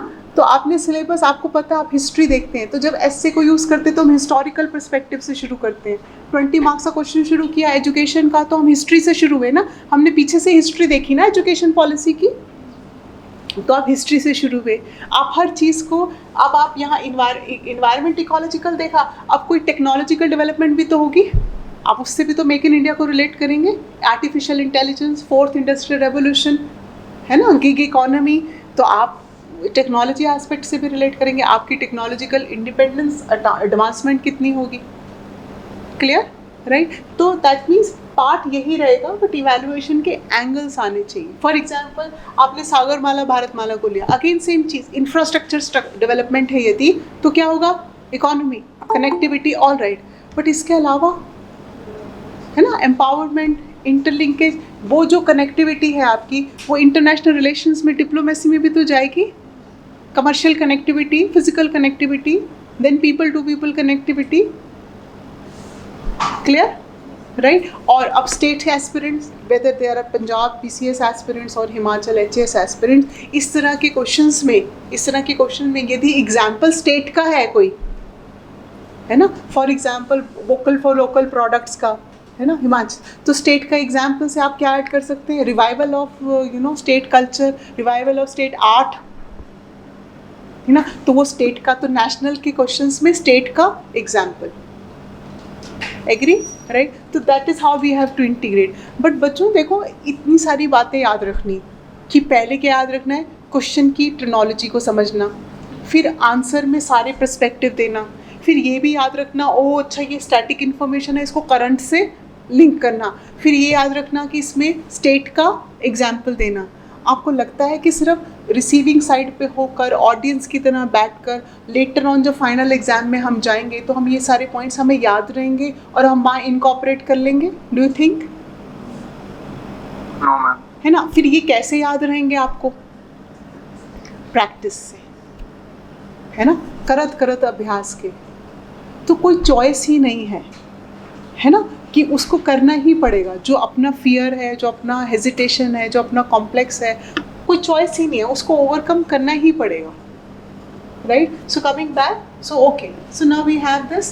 सो अब इसको, इसी स्टेप को, इसी पॉइंट पर कहाँ थे हम? एग्जामिन, इवैल्यूएट, है ना। अब इसको हम आगे लेके आ, क्योंकि आपका एग्जामिनर सिर्फ इवैल्यूएशन तो पूछते ही नहीं और हमसे डिफ्रेंशिएट नहीं हो पाता, कि हम कहते हैं क्रिटिकली इवैल्यूएट। यही स्टेप है, स्टेज वही है, लेकिन उसने ऐड कर दिया क्योंकि मैक्सिमम आपकी यही एडिशन है, क्रिटिकली इवैल्यूएशन। ठीक है, online aspirants, everybody comfortable? Okay, alright. So when we say critically evaluate, अब जब हम ये शब्द देखते हैं ना, वैसे हमें बड़ा नेगेटिव कॉनोटेशन का वर्ड लगता है, क्रिटिसिज्म। तो हमें लगता है क्रिटिसिज्म का मतलब है कि हम रच के उसको बुरा भला और जितने बस नेगेटिव पॉइंट्स हैं हम वही देखें, है ना। बट जब आपको जो है क्रिटिकल इवैल्यूएट का मतलब है, क्योंकि मैंने आपको क्या कहा, हमेशा याद रखो, ultimate purpose of your exam is to assess your perspective. यदि हमारा पर्सपेक्टिव में जरा सा भी पॉजिटिव पर्सपेक्टिव ना हो और हर चीज़ में हम बाल के खाल देड़ के, हमेशा हमारा नज़रिया हमेशा ये हो कि बस हमें हमेशा कमियां ही नज़र आती हों, है ना, तो हम क्या बन जाएंगे? हम तो बड़े कंप्लेनिंग ऑफिसर बन जाएंगे, है ना। और आपकी सिस्टम को, आपकी गवर्नमेंट को कंप्लेनिंग ऑफिसर्स नहीं चाहिए, उन्हें तो रिफॉर्मिंग ऑफिसर्स चाहिए। तो रिफॉर्मिंग ऑफिसर क्या होगा? उसको कमी नज़र आ रही है, ऑल राइट, है ना, लेकिन उसके साथ साथ उसको कुछ पॉजिटिव भी नज़र आ रहा है और उसके पास अब इसको रिफॉर्म करने का अपनी परफॉर्मेंस से ऐसा भी उसके पास सोल्यूशन है कि जो इस पॉजिटिव को किस में कन्वर्ट, ट्रांसफॉर्म कर दे पॉजिटिव में। याद है आपको, हम हमेशा क्या पढ़ते थे? Reform, perform and then transform करते हैं ना।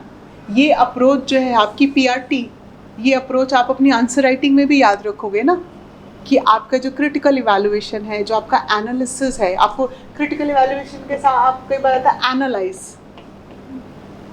है ना। तो इसका मतलब आप कर वही रहे हैं, उसको एग्जामिन कर रहे हैं, इवैल्यूएट कर रहे हैं, लेकिन आपकी अप्रोच कैसी है? Reform oriented. आपका माइंडसेट कैसा है? Reform oriented.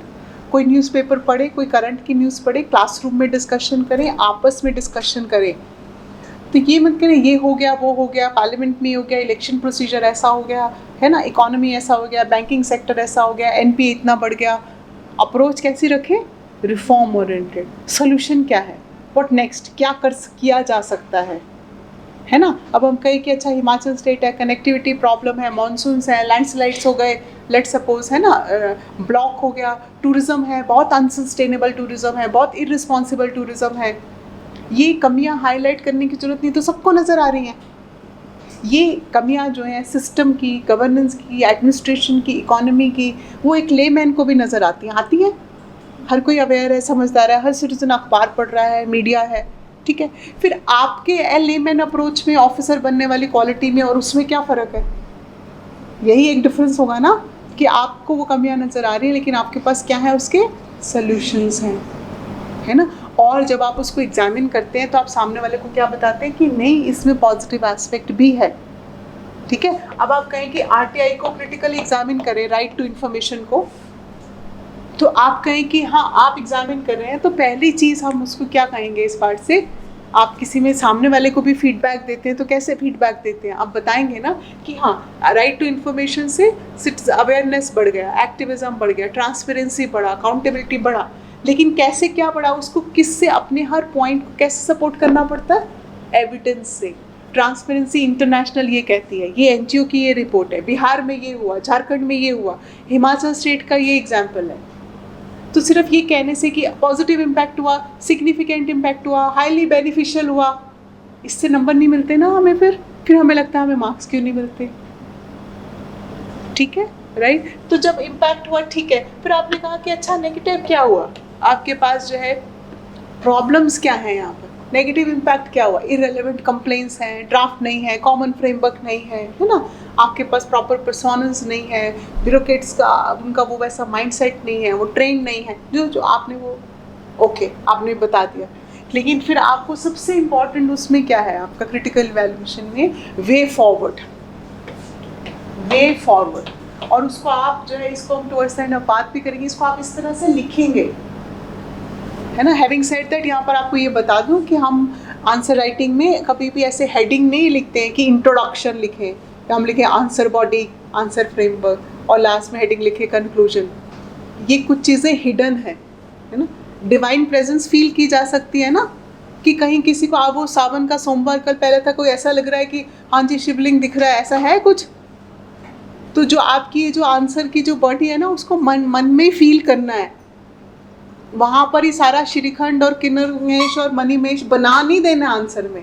तो आंसर में लिख नहीं देना है introduction, answer body, main body of the answer and conclusion, ये लिखने की ज़रूरत नहीं है। लेकिन हाँ, जब वो कंक्लूजन में क्रिटिकल इवैल्यूएशन आप दे रहे हो, तो आपकी टर्मिनोलॉजी कैसे हो सकती है? We can use the term say may be way forward, या इसकी जगह हम क्या कह सकते हैं? मे बी रे ऑफ होप, क्योंकि आप ऑप्टिमिस्टिक उसको बात बताना चाह रहे हैं ना। और may be you can say road ahead. सारे कंक्लूजन की क्रिटिकल में एक जैसी टर्म तो नहीं लिखेंगे ना, रोज ही एक जैसे कपड़े तो नहीं डालते हो, रोज जो है वो मूंगी की दाल रोटी खा सकते हो तीनों टाइम? बोलो, लंच टाइम तो नहीं हुआ अभी। हाँ, रोड अहेड। और आप और क्या लिख सकते हैं? मे बी से फ्यूचर अहेड। शब्दों का बस हेर फेर है, नॉलेज हमारे पास है, उसको थोड़ा सा ट्विस्ट करना है। लेकिन अगेन आई एम एम्फसाइजिंग, वो आप कब कर पाएंगे? जब आप चलना, लिखना, कोशिश करना शुरू करेंगे, तभी वो चीज़ ध्यान में आएगी। और क्या हो सकता है? थोड़ा सोचेंगे, माइंड को एक्सर्ट करेंगे, है ना, और तभी वो रिटेन कर पाएंगे। आज एक सेशन अटेंड करने से आप आंसर राइटिंग नहीं सीख पाएंगे। आप उसको लिखेंगे, आप उसको इवैल्यूएट आपस में करेंगे, खुद से करेंगे, किसी मेंटर से करवाएंगे, तभी आपको ये सब चीज़ें रिटेन होंगी और आपके एक ही आंसर में हर क्वेश्चन में क्या होगी, वैरायटी नज़र आएगी, है ना। तो कंक्लूजन जो है वो हमेशा आपका जो है, हम हमेशा कहते हैं कैसा होना चाहिए, हमेशा याद रखो PRT, सॉरी RPT, है ना। आप रिफॉर्म ओरिएंटेड अप्रोच रखेंगे, आप उसको कैसे परफॉर्म करेंगे और उसका फिर पॉजिटिव आउटकम आप क्या एक्सपेक्ट करते हैं, मतलब ट्रांसफॉर्मेशन कैसे होगी, राइट। ऑनलाइन एस्पिरेंट्स कुछ पूछना है, एवरीबडी कंफर्टेबल? यस। तो तमन्ना का एक डाउट है कि positive point should be written first और आफ्टर। पॉजिटिव पहले, आपसे सपोज वी से कि आपने say suppose you want to compliment me, है ना, और लेकिन आप पहले ये करो इस part say that you no that you are your maybe your dressing sense is not so good or your hairstyle is not so good, फिर आप बाद में कहो oh yes your suit is looking nice, वो बताओ फिर सामने वाला appreciate your thing, है ना। तो आप पहले क्या कहोगे, है ना, जो आपने तो मुझे नहीं कहा, तो आप क्या कहोगे पहले, कि सूट इज लुकिंग नाइस और यू आर लुकिंग नाइस, और उसके बाद आप बात करोगे, है ना। सो दैट मीन हम हमेशा जब आ गया क्रिटिकली एग्जामिन, क्रिटिकली इवैल्यूएट, ठीक है, एग्जामिन, पॉजिटिव पॉइंट्स पहले आएंगे और ऐसे आंसर में फ्लो बनेगा। कैसे फ्लो बनेगा, नेगेटिव आएंगे, फिर तभी तो आपका फ्लो बनेगा जो आप सोल्यूशन बताएंगे, रिफॉर्म्स बताएंगे। फ्लो कैसे बनेगा, तभी तो आप ये कह रहे हैं अच्छा ये नेगेटिव है बट बहुत पैसिमिस्टिक होने की या इसमें डिप्रेस्ड होने की ज़रूरत नहीं है, there is still a ray of hope, there is still a way forward, this can be done, है ना। और कई बार वो आपसे खास ही पूछ लेते हैं, कई बार क्वेश्चंस में पूछा जाता है, रिकमेंडेशंस, सजेशंस, राइट, ठीक है। कुछ सजेशंस उसको आप वैसे भी लिख सकते हैं डिपेंडिंग अपॉन ना क्वेश्चन की लेंथ कितनी है। मैंने बोला फिक्स्ड माइंडसेट से मत चलिएगा, है ना। यदि क्वेश्चन 20 मार्क्स का है और आप उसमें उन्होंने पूछा है क्वेश्चन में रिकमेंडेशन, सजेशन, हमेशा कोशिश करो अपने सॉल्यूशंस को 2 पार्ट्स में डिवाइड करो। हमेशा अपने सजेशंस ऐसे दो, शॉर्ट टर्म, लॉन्ग टर्म। इसका मतलब आप ये कह रहे हैं कि कोई मैजिक बैंड भी नहीं है, लेकिन इमीडिएटली ये किया जा सकता है, लेकिन लॉन्ग टर्म में हम इसको ऐसे ऐसे रिस्ट्रक्चर कर सकते हैं, इसको ऐसे रीडिज़ाइन कर सकते हैं, ये फाइनेंशियल फंड्स और ला सकते हैं, that means getting my point. अब आप कहो कि आपकी जो है रोड एक्सीडेंट्स हैं, है ना, हिमाचल स्टेट में आप बात करें, या आप कहें कि लैंडस्लाइड्स का इश्यूज़ है मानसून में, तो शॉर्ट टर्म क्या किया जा सकता है और लॉन्ग टर्म क्या किया जा सकता है। तो अब आप कहें कि टेक्नोलॉजी का यूज़ है, या आप एविडेंस दें कि yes state government has sign this MOU with IIT Mandi and they are working on the systems, Kangra जो है डिस्ट्रिक्ट में भी इम्प्लीमेंट कर रहे हैं, ये अपने एग्जाम्पल्स आप दे रहे हैं। ये अभी एक पायलट प्रोजेक्ट या एक डिस्ट्रिक्ट में हो रहा है। लॉन्ग टर्म क्या किया जा सकता है, आप टेक्नोलॉजी का एग्जाम सपोर्ट ले सकते हैं। तो अपने सजेशंस, रिकमेंडेशंस, मैल न्यूट्रिशन का प्रॉब्लम है, हंगर का प्रॉब्लम है, इशू आइडेंटिफाई करो नेशनल और स्टेट लेवल पर क्या है। जब भी कोई चीज़ पढ़ो तो सोचो कि ये इशू से कैसे रिलेट हो रही है, इसमें हम क्या रिकमेंडेशन दे सकते हैं। और यदि उस रिकमेंडेशंस में कि कोई याद है, अभी तो आपको कमेटीज़ के नाम नहीं याद, रिकमेंडेशंस तो भूल ही जाओ, तो आपको याद होगा कि विवेक डेब्रॉय कमेटी ने रेलवे रिफॉर्म्स के लिए क्या रिकमेंडेशंस दी थी, या दीपक मोहंती ने क्या कहा, या सुब्रमण्यम कमेटी ने क्या कहा है एग्रीकल्चर रिफॉर्म्स के लिए, है ना, या कस्तूरी रंजन कमेटी ने क्या कहा है। यदि वो कमेटी की रिकमेंडेशंस हैं तो रिकमेंडेशंस मेंशन करो। यदि रिकमेंडेशंस नहीं याद है, right, which is quite natural, तो एटलीस्ट कमेटी का नाम मेंशन कर दो। उससे आप जो बात कह रहे हैं उसकी वेटेज बोलो कम हो जाएगी, बढ़ जाएगी, बढ़ जाएगी ना, कि आप किसी एक्सपर्ट का सपोर्ट लेके अपने आंसर को यहाँ पर सपोर्ट कर रहे हैं, हाईलाइट कर रहे हैं, ठीक है।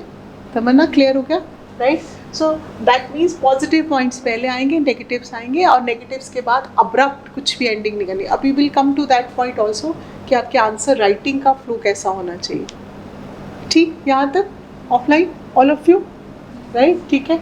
सो ओके, सो अब हमने मेन आपके पॉइंट्स हमने देखे कि वी टॉक्ड अबाउट, आपने शुरू किया डिस्क्राइब, डिफाइन, है ना, और क्या क्या आपने पढ़ा, एक्सप्लेन, इलेबोरेट, फिर हमने ये evaluate, examine, critically examine, that way, है ना।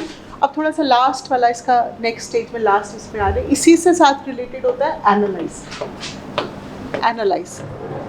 लेकिन जो एनालिसिस है ना, जब हम करते हैं इस चीज़ का एनालाइज, और आप कहें कि फिर इवैल्यूएशन में क्या फ़र्क होता है ना।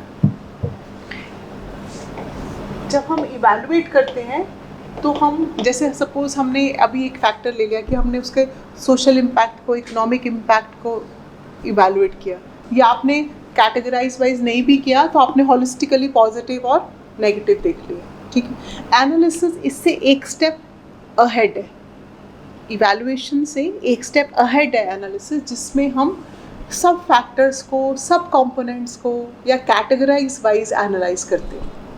For example you talking about, let's say government ने कहा कि plastic, single use plastic ban हो जाए, ठीक है।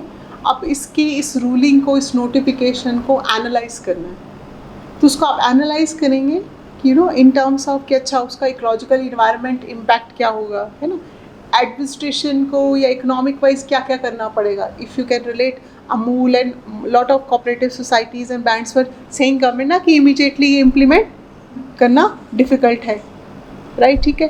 या आपने इसका एनालाइज इम्पैक्ट करेंगे कि इसको इम्प्लीमेंट करने के लिए यू नीड टू आइडेंटिफाई कि क्या क्या हर्डल्स आएंगी। सो एनालिसिस इज एक है इवैल्यूएशन जिसमें आपने ओवरऑल पॉजिटिव और नेगेटिव दे दिया।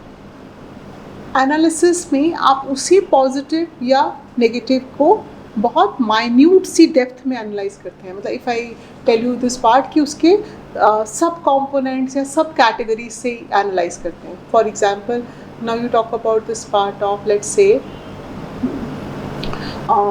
एनी पर्टिकुलर एक्ट, यू से राइट टू एजुकेशन, इसको एनालाइज करो।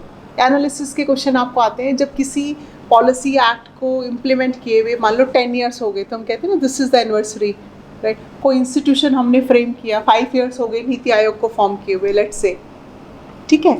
तो या हमने एक पर्टिकुलर रिफॉर्म्स हम लेकर आए थे, लेट्स से अभी for example times to come, अब government has come up with this Agnipath scheme, we must be aware of, है ना।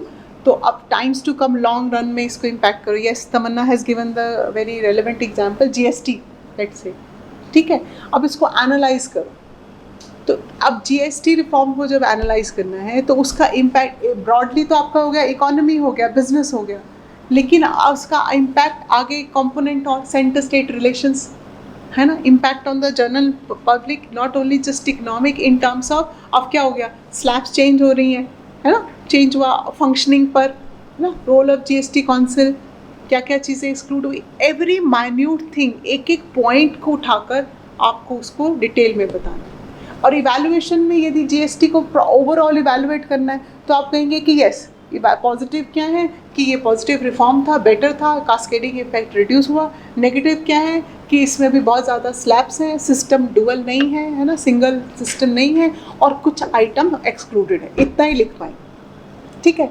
अब इसको जब एनालाइज कर रहे हैं तो क्या कर रहे हैं, जीएसटी काउंसिल पर, जीएसटी की कंपनसेशन पर, सेंटर स्टेट के मिसट्रस्ट पर, आपके फेडरल फाइनेंस के स्ट्रक्चर पर, फाइनेंशियल रिलेशनशिप पर, राइट, ठीक है। एंड ऑफ कोर्स बिजनेस जो आपकी इकोनॉमी है इन टर्म्स ऑफ जो ट्रेडर्स हैं, मैन्युफैक्चरर्स हैं, उन पर, कॉमन पब्लिक पर, तो वो होराइजन क्या हो गया आपका, बढ़ गया, right. It is like that. यदि सपोज इसी तरह से जैसे राइट टू एजुकेशन की बात करें, या फॉर दैट मैटर आपका जो है इसको आपने अब्रॉड उसमें लेना है। Yes Ashu, you have raise your hand, can have your doubt, कुछ पूछना है बेटा, you have raise your hand.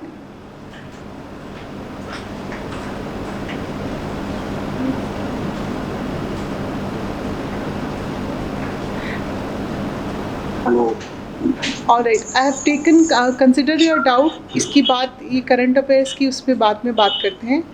अभी आई थिंक हम जिस टॉपिक की बात करें, I will address your query later on, right. तो analysis, you got the point, है ना। लेट सपोज जैसे हम अभी बात कर रहे थे, यदि आप right, kindly mute yourself, Ashu, you are requested to mute yourself please, thank you.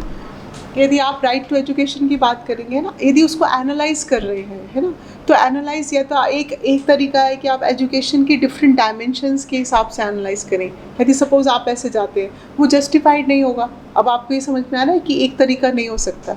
Do you think कि आप राइट टू एजुकेशन एक्ट को एजुकेशन की प्राइमरी, सेकेंडरी और हायर एजुकेशन पर एनालाइज कर सकते हैं? यस और नो? बोलो यस और no. Online aspirants, do you think ये सही अप्रोच रहेगी? तो अब आपको समझ में क्यों नहीं कर सकते? हायर एजुकेशन डायमेंशन पे हम राइट टू एजुकेशन को क्यों नहीं अप्लाई कर सकते? You know the answer? Cover नहीं करता। राइट टू एजुकेशन की जो स्कोप है, जो एप्लीकेबिलिटी है, वो क्या है? 6 to 14 ईयर्स। यस, तो इससे आपको ये क्लियर हो रहा है कि किसी भी आंसर को लिखने का जो हमारा स्ट्रक्चर और जो अप्रोच है वो एक यूनिफॉर्म और फिक्स्ड नहीं रह सकता। हर एजुकेशन का आंसर प्राइमरी, सेकेंडरी, हायर से चल नहीं सकता। हर हेल्थ का आंसर प्रिवेंटिव हेल्थ केयर या सेकेंडरी हेल्थ केयर या टर्शरी या रिहैबिलिटेटेड हेल्थ केयर से नहीं चल सकता, है ना? सो दैट मीन्स अब राइट टू एजुकेशन को जब आप उसको मेंटल इम्पैक्ट देखेंगे, एजुकेशनल इम्पैक्ट देखेंगे, है ना, से सपोज उसका इम्पैक्ट विज़ाविज़ सोशो कल्चरल क्या इम्पैक्ट है, क्योंकि यदि आपको जो है education free and compulsory education है तो उसमें कम्युनिटी का, पेरेंट्स का क्या रोल है, तो आपने उसको वैसे देखा, है ना? मे बी उसका जो है चाइल्ड लेबर, चाइल्ड पार्टिसिपेशन पर क्या इम्पैक्ट है, यू एग्री? ठीक है, सो इस तरह से आपको उसको चेंज करना पड़ेगा। Got it everyone? Analysis is this, है ना? ओके, आप देखो एक सबसे इंटरेस्टिंग पार्ट जो सबसे ज़्यादा आता है, ये तो अभी तक हम जितना भी डिस्कस किया था ना, इसमें सारे फैक्ट्स बेस्ड क्वेश्चंस थे। फैक्ट्स बताने हैं, एविडेंस देना है, एग्जाम्पल्स देने हैं, रिपोर्ट्स बताने, एग्जाम्पल्स बताने हैं, इंडेक्सेस बताने। अब कई जगह बहुत सारी अप्रोचेस में यूपीएससी का तो है ही इनबिल्ट सिस्टम, बट अब स्टेट लेवल पर भी कई आंसर ऐसे भी होते हैं जिसमें क्वेश्चन की डिमांड होती है ओपिनियन बेस्ड, है ना? Do you agree? Justify, comment आता है? तो कई अब क्वेश्चन ऐसे होते हैं, इसमें पहले तो सीधा ही पार्ट में आ जाएगा, है ना? से suppose if I ask you कि do you agree that Niti Aayog version 2 is needed? Do you agree? मान लो, और ये सिंपल स्टेटमेंट, इसी को स्टेटमेंट बना लो, नीति आयोग टुडे नीति Aayog version 2 is needed, full stop, comment. ठीक है, अब जैसे ही उसने बोला कमेंट, तो इसका मतलब किसकी कमेंट्री शुरू होगी? बताओ, एग्जामिनर की? Thank you. When you use this part now, comment. अब हम सेकेंड हाफ पर आ गए हैं। जो हमारा फर्स्ट हाफ था वो कैसा था? फैक्ट बेस्ड क्वेश्चंस थे। अब हमारे कई क्वेश्चंस की डिमांड कैसी है? ओपिनियन, है ना? ओपिनियन जनरली जब आप पढ़ते हैं, सोशियोलॉजी स्टूडेंट्स या अदरवाइज जब आप ओपिनियन वर्ड क्या कहता है? पब्लिक ओपिनियन होता है ना। ओपिनियन क्या कहता है? What is your say on this, what is your take on this, what is your opinion, आपकी क्या राय है, आपकी क्या सोच है, आपको क्या लगता है? इसका मतलब कहीं ना कहीं आप रिलेट कर रहे हैं कि ये आपका ओपिनियन आपका अपना है, पर्सनल है ना? लेकिन फिर हम सोशियोलॉजी और एंथ्रोपोलॉजी में जब सर्वे करते हैं और ओपिनियन लेते हैं तो ओपिनियन किसका होता है? पब्लिक का होता है। तो जब हम कह रहे हैं कि कमेंट के क्वेश्चन में आपने ओपिनियन लिखना है, इसका मतलब याद रहे कि आप पब्लिक सर्विसेज के लिए अप्लाई कर रहे हैं, आप फ्यूचर में पब्लिक सर्वेंट बनने जा रहे हैं।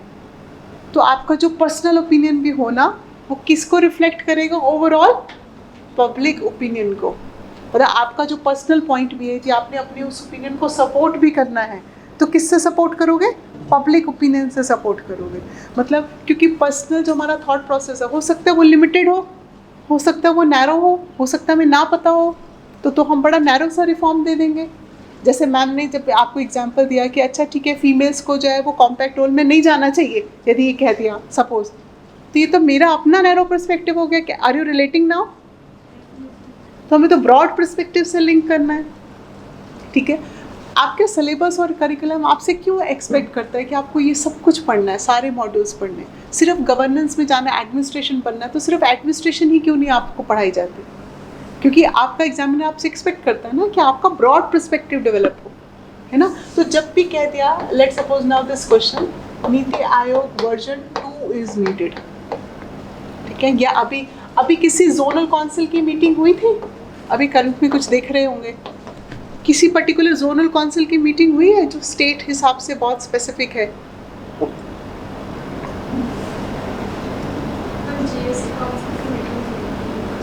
अगेन अब देखो, हम इरेलेवेंट नहीं जाएंगे, क्वेश्चन क्या है? जोनल काउंसिल की बात हो रही है। क्या जीएसटी काउंसिल जोनल काउंसिल है? नहीं है। तो इसका मतलब हमारा जो थॉट प्रोसेस है, जो हमारी एनर्जी है, वो इसी पे लगनी चाहिए ना, जोनल काउंसिल्स पर।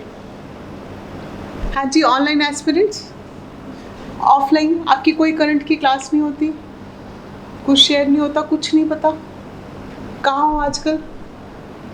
एनटी का एग्जाम 11 सितंबर को हो सकता है, पता है? फॉलोड बाय एचएस उसके बाद, पता है बेटा? और एचएस एस्पिरेंट्स आप सब लोग बच्चे, zonal council, northern zonal councils की मीटिंग नहीं हुई, जिसमें हिमाचल के चीफ मिनिस्टर ने बोला कि पौंग डैम का इशू जो है सबसे पहले रिजॉल्व होना चाहिए, कि जो राजस्थान में चले गए बट उन्हें लैंड्स नहीं एक्वायर हुई नहीं मीटिंग। कहाँ हुई ये मीटिंग अभी? अच्छा, थैंक यू। अब ये बताओ, मेरा सवाल अगला है, रिसेंटली नॉर्दर्न जोनल काउंसिल की मीटिंग जो है वो कंक्लूड हुई है, ठीक है? नॉर्दर्न जोनल काउंसिल्स कैसी बॉडी है? कॉन्स्टिट्यूशनल, एक्स्ट्रा कॉन्स्टिट्यूशनल, स्टैट्यूटरी, क्या है?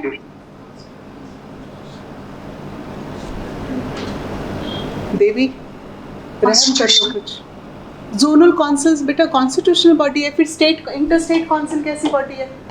क्या हो गया बच्चों? हाँ जी, लॉ ऑप्शनल। जोनल काउंसिल कैसी बॉडी है? स्टैट्यूटरी बॉडीज हैं। नॉर्दर्न जोनल काउंसिल की मीटिंग रिसेंटली जयपुर में कंक्लूड हुई। हाँ, Rajasthan state, yes, thank you Rajat, thank you Sudhanshu. बच्चों थोड़ा सा जागो, थोड़ा सा अपने पर्सपेक्टिव और होराइजन्स ब्रॉड रखो और अपने आसपास देखो कि क्या हो रहा है। Anyhow, coming back to this part, अब ये तो गलती ले लिया क्वेश्चन, है ना? अब वो मैं आपसे ये कह रही हूँ कि मैं सपोज करो अब zonal councils they have behaved or maybe they have acted as a very effective medium for maybe say cooperative federalism, यही हो रहा है ना, let's suppose say comment, ठीक है? अब देखो, अब ये कमेंट है यहाँ पर, ये नीति आयोग का वर्जन 2 कमेंट है, लेट्स से। अब इसको लेट्स से कि अब अंडरस्टैंड कि इसकी इंट्रोडक्शन जो है, अब आई गिव यू 2 ऑप्शंस है और यहाँ पर हमारे पास जोनल काउंसिल्स हैं और क्वेश्चन है हमारा कमेंट। ये पता चल गया कमेंट का मतलब है आपने अपना से, अपना आपको क्या लगता है, आपकी क्या से है viz in sync with public opinion, broad perspective. अच्छा, अब एक 2 तरह की इंट्रोडक्शन देखते हैं यहाँ पर, आप बताना आपको कौन सी बेटर लग रही है। एक इंट्रोडक्शन है जो ये यहाँ पे शुरू हुई, NITI Aayog comma extra constitutional body was founded on 1 January 2015, right, ठीक है? NITI Aayog has governing council, regional council, prime minister is the chairperson of नीति आयोग। ये एक इंट्रोडक्शन है, ठीक है? ओके, अब एक इंट्रोडक्शन है जहाँ पर they are talking about at presently Niti Aayog working as an maybe the binding bridge for cooperative federalism, has has acted a very active role in developmental process, but it has no funding powers. But version 2 is very much required and needed these days, and this much powers or this should be included for Niti Aayog version 2, let's suppose, ठीक है? अब आप मुझे बताओ objectively, समझ आ गया? Online सबको clear? Ishita, अर्चना, तमन्ना, सुधांशु, रजत, ठीक है? अब आप बताओ ऑब्जेक्टिवली आपको कौन सा बेटर लग रहा है, लेकिन आप कौन सा लिखोगे? क्यों भाई? ये बड़ी मजेदार बात है। अच्छा, जज जो रहा है, जो मन को भा रहा है, वो सेकंड वाला भा रहा है, लिखेंगे फर्स्ट वन। कुछ कंसिस्टेंसी होनी चाहिए ना, हमारा कथनी, करनी और व्यवहार एक जैसा होना चाहिए ना। ये चीज़ें अब आप यदि हम सब ये चाहते हैं, ठीक है, मैं आपको अपने साथ ही ऐड कर रही हूँ कि हम ये फर्स्ट से सेकंड पर आए, क्या करना होगा उसके लिए? सोल्यूशन क्या है?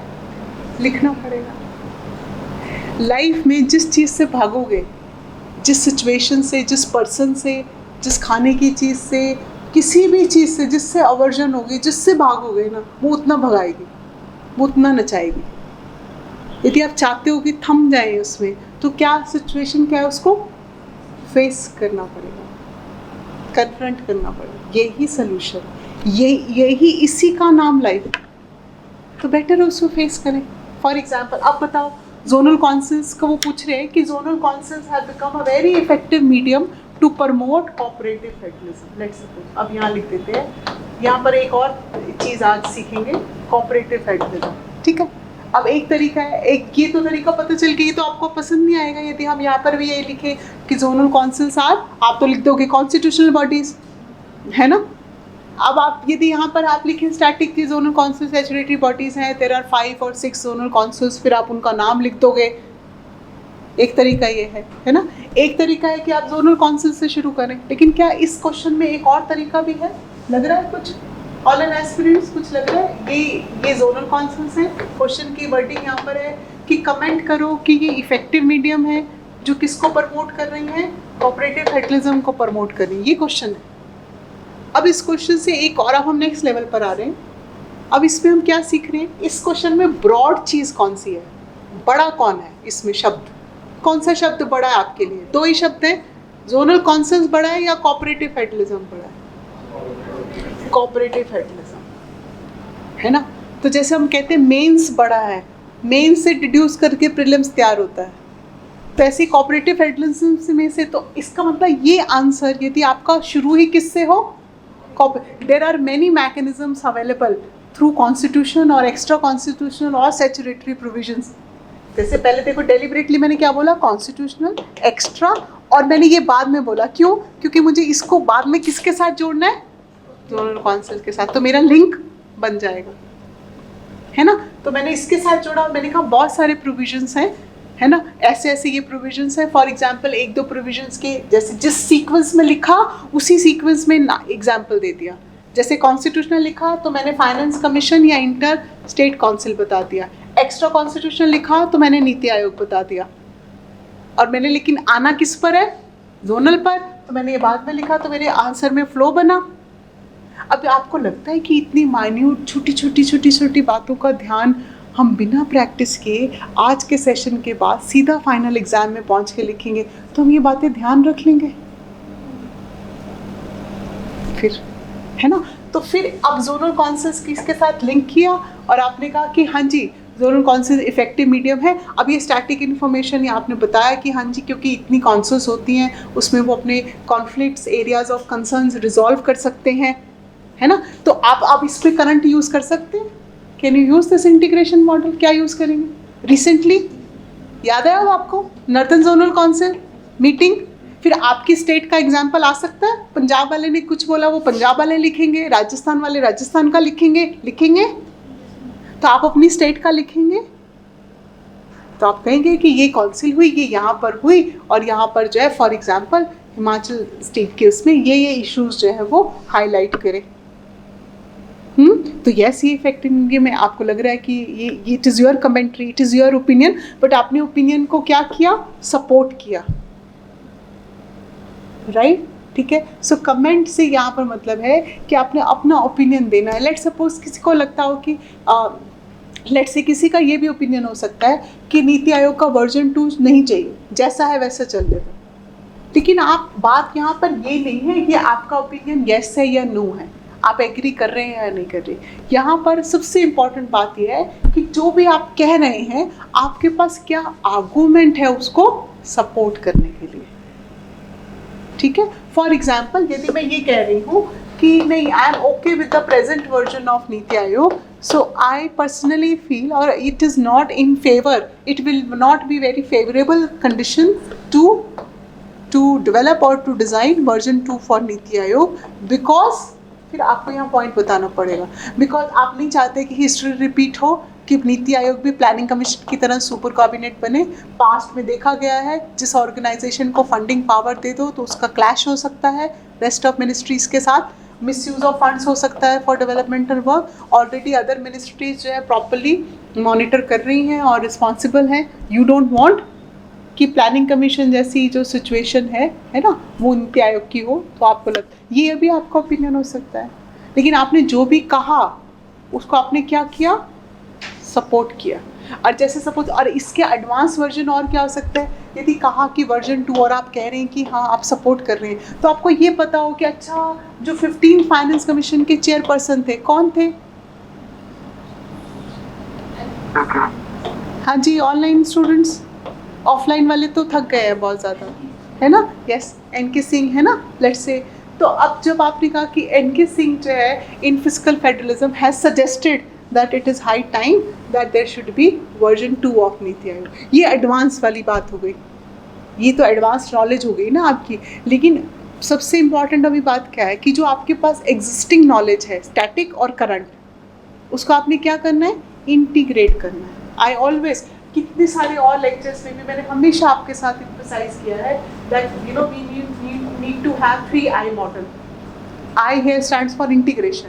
मैंने हमेशा आपको कहा है कि स्टैटिक और करंट को ऐड करो, है ना, नेशनल की न्यूज़ को स्टेट के साथ या इंटरनेशनल के साथ इंटरलेट करो। और स्टेट का मतलब ये नहीं कि आपकी सिर्फ स्टेट हो, कोई मॉडल स्टेट भी हो सकती है, किसी स्टेट ने फर्स्ट टाइम ये किया, किसी स्टेट से हम एग्जाम्पल सीख सकते हैं। आपकी हिमाचल करंट बुक्स में लिखा होता है ना कि केरला ने यदि कार्वा टूरिज्म किया है तो ये सजेशन हम दे सकते हैं, पंजाब यदि कह रही है तो हम अपनी स्टेट को कह सकते हैं, हरियाणा ये कर रही है, तो स्टेट के साथ इंटरलिंक करो, है ना। और 3rd C होता है जिसमें हम ये कहते हैं कि डेप्थ भी कवर करो बट विड्थ भी कवर करो। यदि एक इकोनॉमी का पॉइंट्स को ही डेप्थ में लिख दोगे लेकिन विड्थ नहीं कवर होगी कि economic, social, technological, financial, environmental, तो सारी डायमेंशंस भी कवर करो। ये बहुत बारी पहले भी जब सेशंस हुए थे तब भी इस 3I मॉडल की बात की गई थी, इट इज़ इंटीग्रेशन। तो आंसर राइटिंग का जो नेक्स्ट लेवल आप अप्रोच करते हैं वो ये है कि जितना प्रीलिम्स में करंट पढ़ रहे हैं उसको स्टैटिक में यूज़ करना। जो नेशनल लेवल की न्यूज़ है, ईज़ ऑफ डूइंग बिजनेस है, मेक इन इंडिया है, वोकल फॉर लोकल है, आत्मनिर्भर है, तो इसमें हिमाचल स्टेट की एग्जाम्पल्स यूज़ करना। डिज़ास्टर मैनेजमेंट में हिमाचल स्टेट के एग्जाम्पल यूज़ करना। हेल्थ तो टेलीमेडिसिन, ड्रोन, इसमें हिमाचल स्टेट के एग्जाम्पल्स यूज़ करना, राइट। तो ये पार्ट, और ऑफ कोर्स नेशनल, इंटरनेशनल, यदि कहीं से कोई भी इंफॉर्मेशन आपकी उसके अकॉर्डिंगली उसका इम्पैक्ट है या वो इंटर रिलेट होती है ना। जैसे आप इंडस्ट्रियलाइजेशन की बात करते हैं तो ग्लोबल इन्वेस्टर मीट है ना, से सपोज किसी इन्वेस्टमेंट है फॉरेन कंट्री की, वो रिलेट करना। और डेप्थ, सिर्फ डेप्थ को नहीं कवर करना, एक ही पॉइंट को इन डेप्थ नहीं कवर करना, आपके पॉइंट्स जो हैं वो ज़्यादा होने चाहिए। क्लियर ऑनलाइन स्टूडेंट सबको? ये है आपका कमेंट वाला पार्ट। पर्सनल ओपिनियन तो है ही बट इसके साथ साथ हमने एडिशनल ये वाला पार्ट देखा, राइट। और एक ऑल टाइम फेवरेट आपका नेक्स्ट जो है, अब जो नेक्स्ट आपकी टर्मिनोलॉजी है जो एग्जामिनर का ऑल टाइम फेवरेट रहता है, स्पेशली स्टेट लेवल पर ये क्वेश्चंस बहुत आते हैं, कंपेयर एंड कंट्रास्ट आते हैं, है ना। अभी जैसे हम बात कर लें compare and contrast inter state council and zonal councils, let's say, है ना।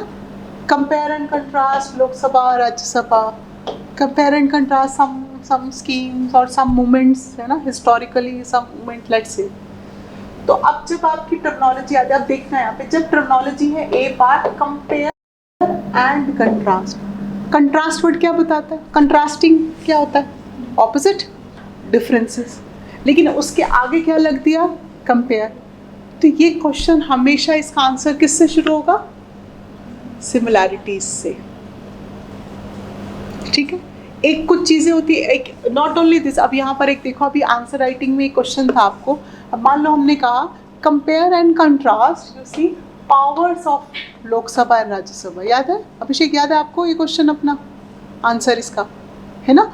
तो यदि आप पावर्स पर क्वेश्चन था और हम डिफरेंसेस या सिमिलैरिटीज़ लिखें, स्ट्रक्चर की बात करें, है ना, हमने ये क्लू लीडिंग जो टर्म थी ये छोड़ दी, यदि इग्नोर कर दी, इसका मतलब यहाँ पर हमने सिर्फ क्या कंट्रास्ट करना है कि इनकी पावर्स में क्या डिफरेंस है। लेकिन हम लिखें ये लोअर हाउस है, अपर हाउस है, इनकी मेंबर की स्ट्रेंथ इतनी है, इसकी इतनी है, इसमें ये नॉमिनेटेड है, इसमें ये नॉमिनेटेड है, डू यू थिंक ये पावर्स कंपेयर हो रही है? नहीं। तो क्वेश्चन को जो पढ़ना है ना, तो आपने कहा एक क्वेश्चन है compare and contrast Lok Sabha and Rajya Sabha, ये ओपन एंडेड क्वेश्चन है ना, ब्रॉड है। एक क्वेश्चन है compare and contrast powers of Lok Sabha and Rajya Sabha, फर्क है? डू यू थिंक सबको, है ना. सो दैट मीन, और लेकिन यदि सिर्फ क्वेश्चन है कंट्रास्ट, कंपेयर नहीं है, फिर सारा फोकस किस पे होगा, सिर्फ डिफरेंसेस पर, है ना.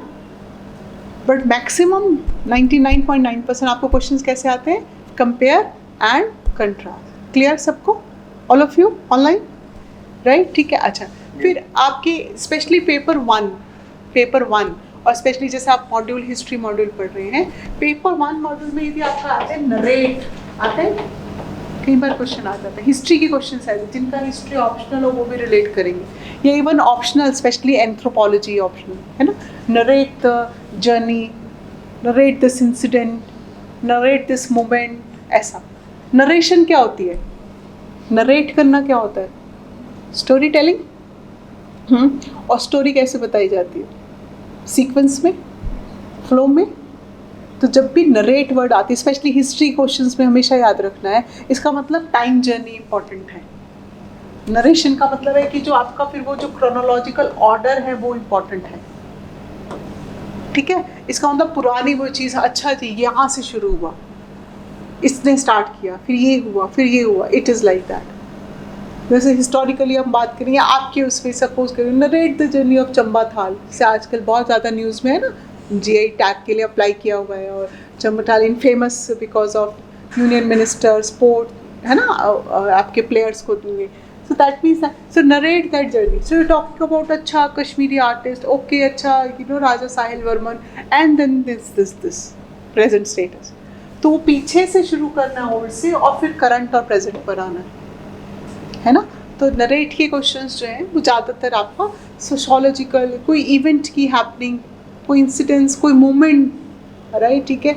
उसमें कहीं ना कहीं यूज़ होगा, फ्रॉम धामी मूवमेंट टू प्रजा मूवमेंट टू आपके मॉडर्न हिस्ट्री के questions, independence movement, that means.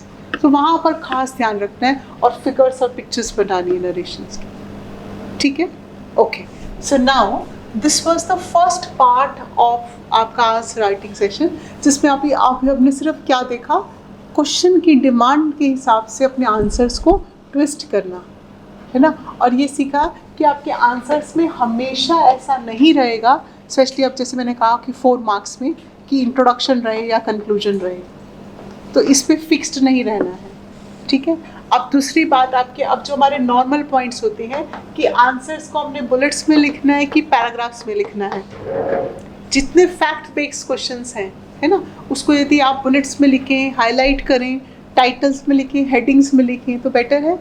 जो कमेंट के क्वेश्चंस हैं, ओपिनियन बेस्ड हैं, उसको आप पैराग्राफ में लिख सकते हैं, है ना. लेकिन वो पैराग्राफ्स भी ऐसे नहीं होना चाहिए कि बहुत लॉन्ग पैराग्राफ हो, तो आपको फ्रीक्वेंटली अपने पैराग्राफ्स चेंज करने पड़ेंगे. इट्स लाइक दैट, है ना. और जब आप आंसर लिखते हैं स्पेशली स्टेट लेवल पर, तो कोशिश करें कि स्पेस ना छोड़े, लाइंस ना छोड़े, उसको यूटिलाइज करें. खैर अब तो लास्ट 2 ईयर से आपको ओपन, आपकी जो शीट्स स्पेस लिमिटेड है, लेकिन वो प्लेन शीट्स हैं, राइट. ठीक है. So that is important. फिर कई बार हमें लगता है कि हम कलर्ड पेन्स यूज़ करें, कलर्ड पेंसिल्स यूज़ करें, स्केच पेन्स यूज़ करें. सो हमें पेंटिंग और ड्राइंग नहीं करनी है, आंसर लिखना है. यदि उसमें अपने साथ जो है even to use of 2 pens और maybe 1 pencil will solve your purpose, क्योंकि वहाँ एक्चुअली जो आपका टाइम मैनेजमेंट होगा, जो स्पीड होगा, है ना, उसमें आपके पास इतना टाइम ही नहीं होगा कि आप कहेंगे blue pen, red pen, black pen, green pen. So realistically, practically सोचें आप उस चीज़ को, है ना. तो आप even there are topics, there are marksheets जहाँ पर आप जो है सिर्फ अपना एक सिंगल यूज़ पेन से, ब्लू पेन से आंसर लिखते हैं, और लिखते लिखते ही आप इंपॉर्टेंट कीवर्ड्स को क्या कर लेते हैं, अंडरलाइन कर लेते हैं. Even that will solve your purpose. कई बार ऐसे हमें लगता है कि पेंसिल से डायग्राम बनाएं कि पेन से बनाएं, कौन सा इफेक्टिव होगा. डिपेंड, अब आपके पास स्पेस कितना है, टाइम कितना है. यदि उसी फ्लो पे उसी पेन से आपने फ्लो चार्ट बना दिया, ठीक है. यदि आप नीटली पेंसिल से बना सकते हैं, वेल एंड गुड. बट यदि आप कहें कि इसका बहुत ह्यूज सिग्निफिकेंट डिफरेंस पड़ेगा, ऐसा नहीं है. वो इस कॉस्ट पे नहीं होना चाहिए कि उसके एक्सचेंज के चक्कर में आपका स्पीड स्लो, पेपर छूट जाए, राइट. ठीक है. तो ये जो छोटी छोटी चीज़ें हमें लगती है ना कि हमें क्या यूज़ करना है, कैसे यूज़ करना है, इससे पहले सबसे पहले क्या करो, आपके पास कंटेंट होना चाहिए. पहले तो इन्फॉर्मेशन होनी चाहिए, फिर आपके पास वो इन्फॉर्मेशन अप्लाई करने के लिए आपकी जो है वो चीज़ इंटीग्रेट होनी चाहिए, उसकी आपको पहले ही स्ट्रक्चरिंग करके रखनी पड़ेगी ना। इसका मतलब जो भी आप टॉपिक पढ़ो, है ना, राइट, तो उसकी आपको पहले, आप जैसे दीज इंटरनेशनल न्यूज़ में है ना, बहुत फेमस है, या अभी करंटली कोई इनिशिएटिव इंटरनेशनल रिलेशंस पार्ट से कुछ बात हुई है, I2U2 की बात हो रही है ना। अब जैसे सपोज उसको सेंटर में रखो और उसको हर लेवल से उसको देखो, उसके बारे में फैक्चुअल इन्फॉर्मेशन प्रीलिम्स में पॉइंट ऑफ व्यू से वो पढ़ना ही है, लेकिन मेंस के उसके मेजर कीवर्ड्स देखो क्या है और उसको इंटीग्रेट करो। तो जी, और इसी को फिर स्टेटमेंट्स में लिखो। फिर कई बार हमें लगता है कि हमें बहुत अच्छे कोट्स चाहिए या बहुत वोकैबुलरी बड़ी स्ट्रॉन्ग होनी चाहिए, बड़ी अच्छी इंग्लिश चाहिए आंसर राइटिंग लिखने के लिए शायद, इसलिए कई बार हम लिख नहीं पाते हैं कि हमें लगता है हमारी इंग्लिश अच्छी नहीं है, सेंटेंस फॉर्मेशन नहीं हो पाएगा। वो आप MA लिटरेचर का वो दे रहे हो पेपर, एंट्रेंस एग्ज़ाम, या इंग्लिश UGC नेट का एग्ज़ाम दे रहे हो, बोलो, आप शेक्सपियर पढ़ रहे हो, लिटरेचर पढ़ रहे हो, आपका एग्ज़ाम कौन सा है? जर्नल स्टडीज़ का पेपर है, जर्नल, जेनरिक नॉलेज टेस्ट हो रही है, कहीं है स्पेशलाइज्ड नॉलेज टेस्ट हो रही है, कहीं लिखा है कि आपकी इंग्लिश का जो है आपकी लैंग्वेज लिटरेसी का प्रोफिशिएंसी का टेस्ट है, नहीं ना। तो ये हमें ऐसे ही ये बुला रहा था मीनाक्षी, आपको डर गया आवाज़ से, अब चलने लग गया। ये आपका जो है जर्नल पेपर है, चेक करेगा, ठीक है। तो कई बार हमें लगता है हम एक ही टॉपिक में, हमारे साथ ऐसा हो जाता है कि एक ही टॉपिक में हम गूगल करते हैं, पढ़ते पढ़ते बहुत डिटेल में उस टॉपिक को पढ़ लेते हैं, उस चक्कर में बाकी टॉपिक्स छूट जाते हैं, होता है। लेकिन हमने क्या पढ़ने हैं, ना उसको बहुत सुपरफिशियल पढ़ना है, ना ही बहुत डेप्थ में पढ़ना है, मिडल, बुद्धास मिडल पाथ, हमेशा principle of golden mean, middle path, balance, static और करंट का बैलेंस, उसका यूसेज, ना बहुत शैलो नॉलेज हो ना ही बहुत डेप्थ हो, विड्थ कवर करनी है। तो उसमें आपको जो एक्सप्रेशन लिखना है, छोटे छोटे सिंपल सेंटेंसेस भी इंग्लिश के फॉर्म करोगे, राइट, ठीक है। हिंदी में सोच के भी उसको ट्रांसलेट कर लोगे, इंग्लिश में लिखोगे, वो भी मोर देन सफिशिएंट है। आपके एक्सप्रेशन से आपका थॉट प्रोसेस और एटीट्यूड देखा जाता है, आपके आंसर से एग्जामिनर ये नहीं देखता है कि आपकी इंग्लिश कितनी अच्छी है, या आप कहें कि जिसकी इंग्लिश पे कमांड बहुत अच्छी होगी, जिसको बहुत अच्छी, जिसकी चॉइस ऑफ वर्ड्स और वोकैबुलरी होगी, उसके अच्छे मार्क्स आएंगे, ऐसा नहीं है। ये हमारी ही ऑलरेडी प्री कंसीव्ड नोशंस और अजम्पशंस हैं। तो ये जो मिथ्स हैं, ये सारा कुछ अपना ब्रेक कर दो।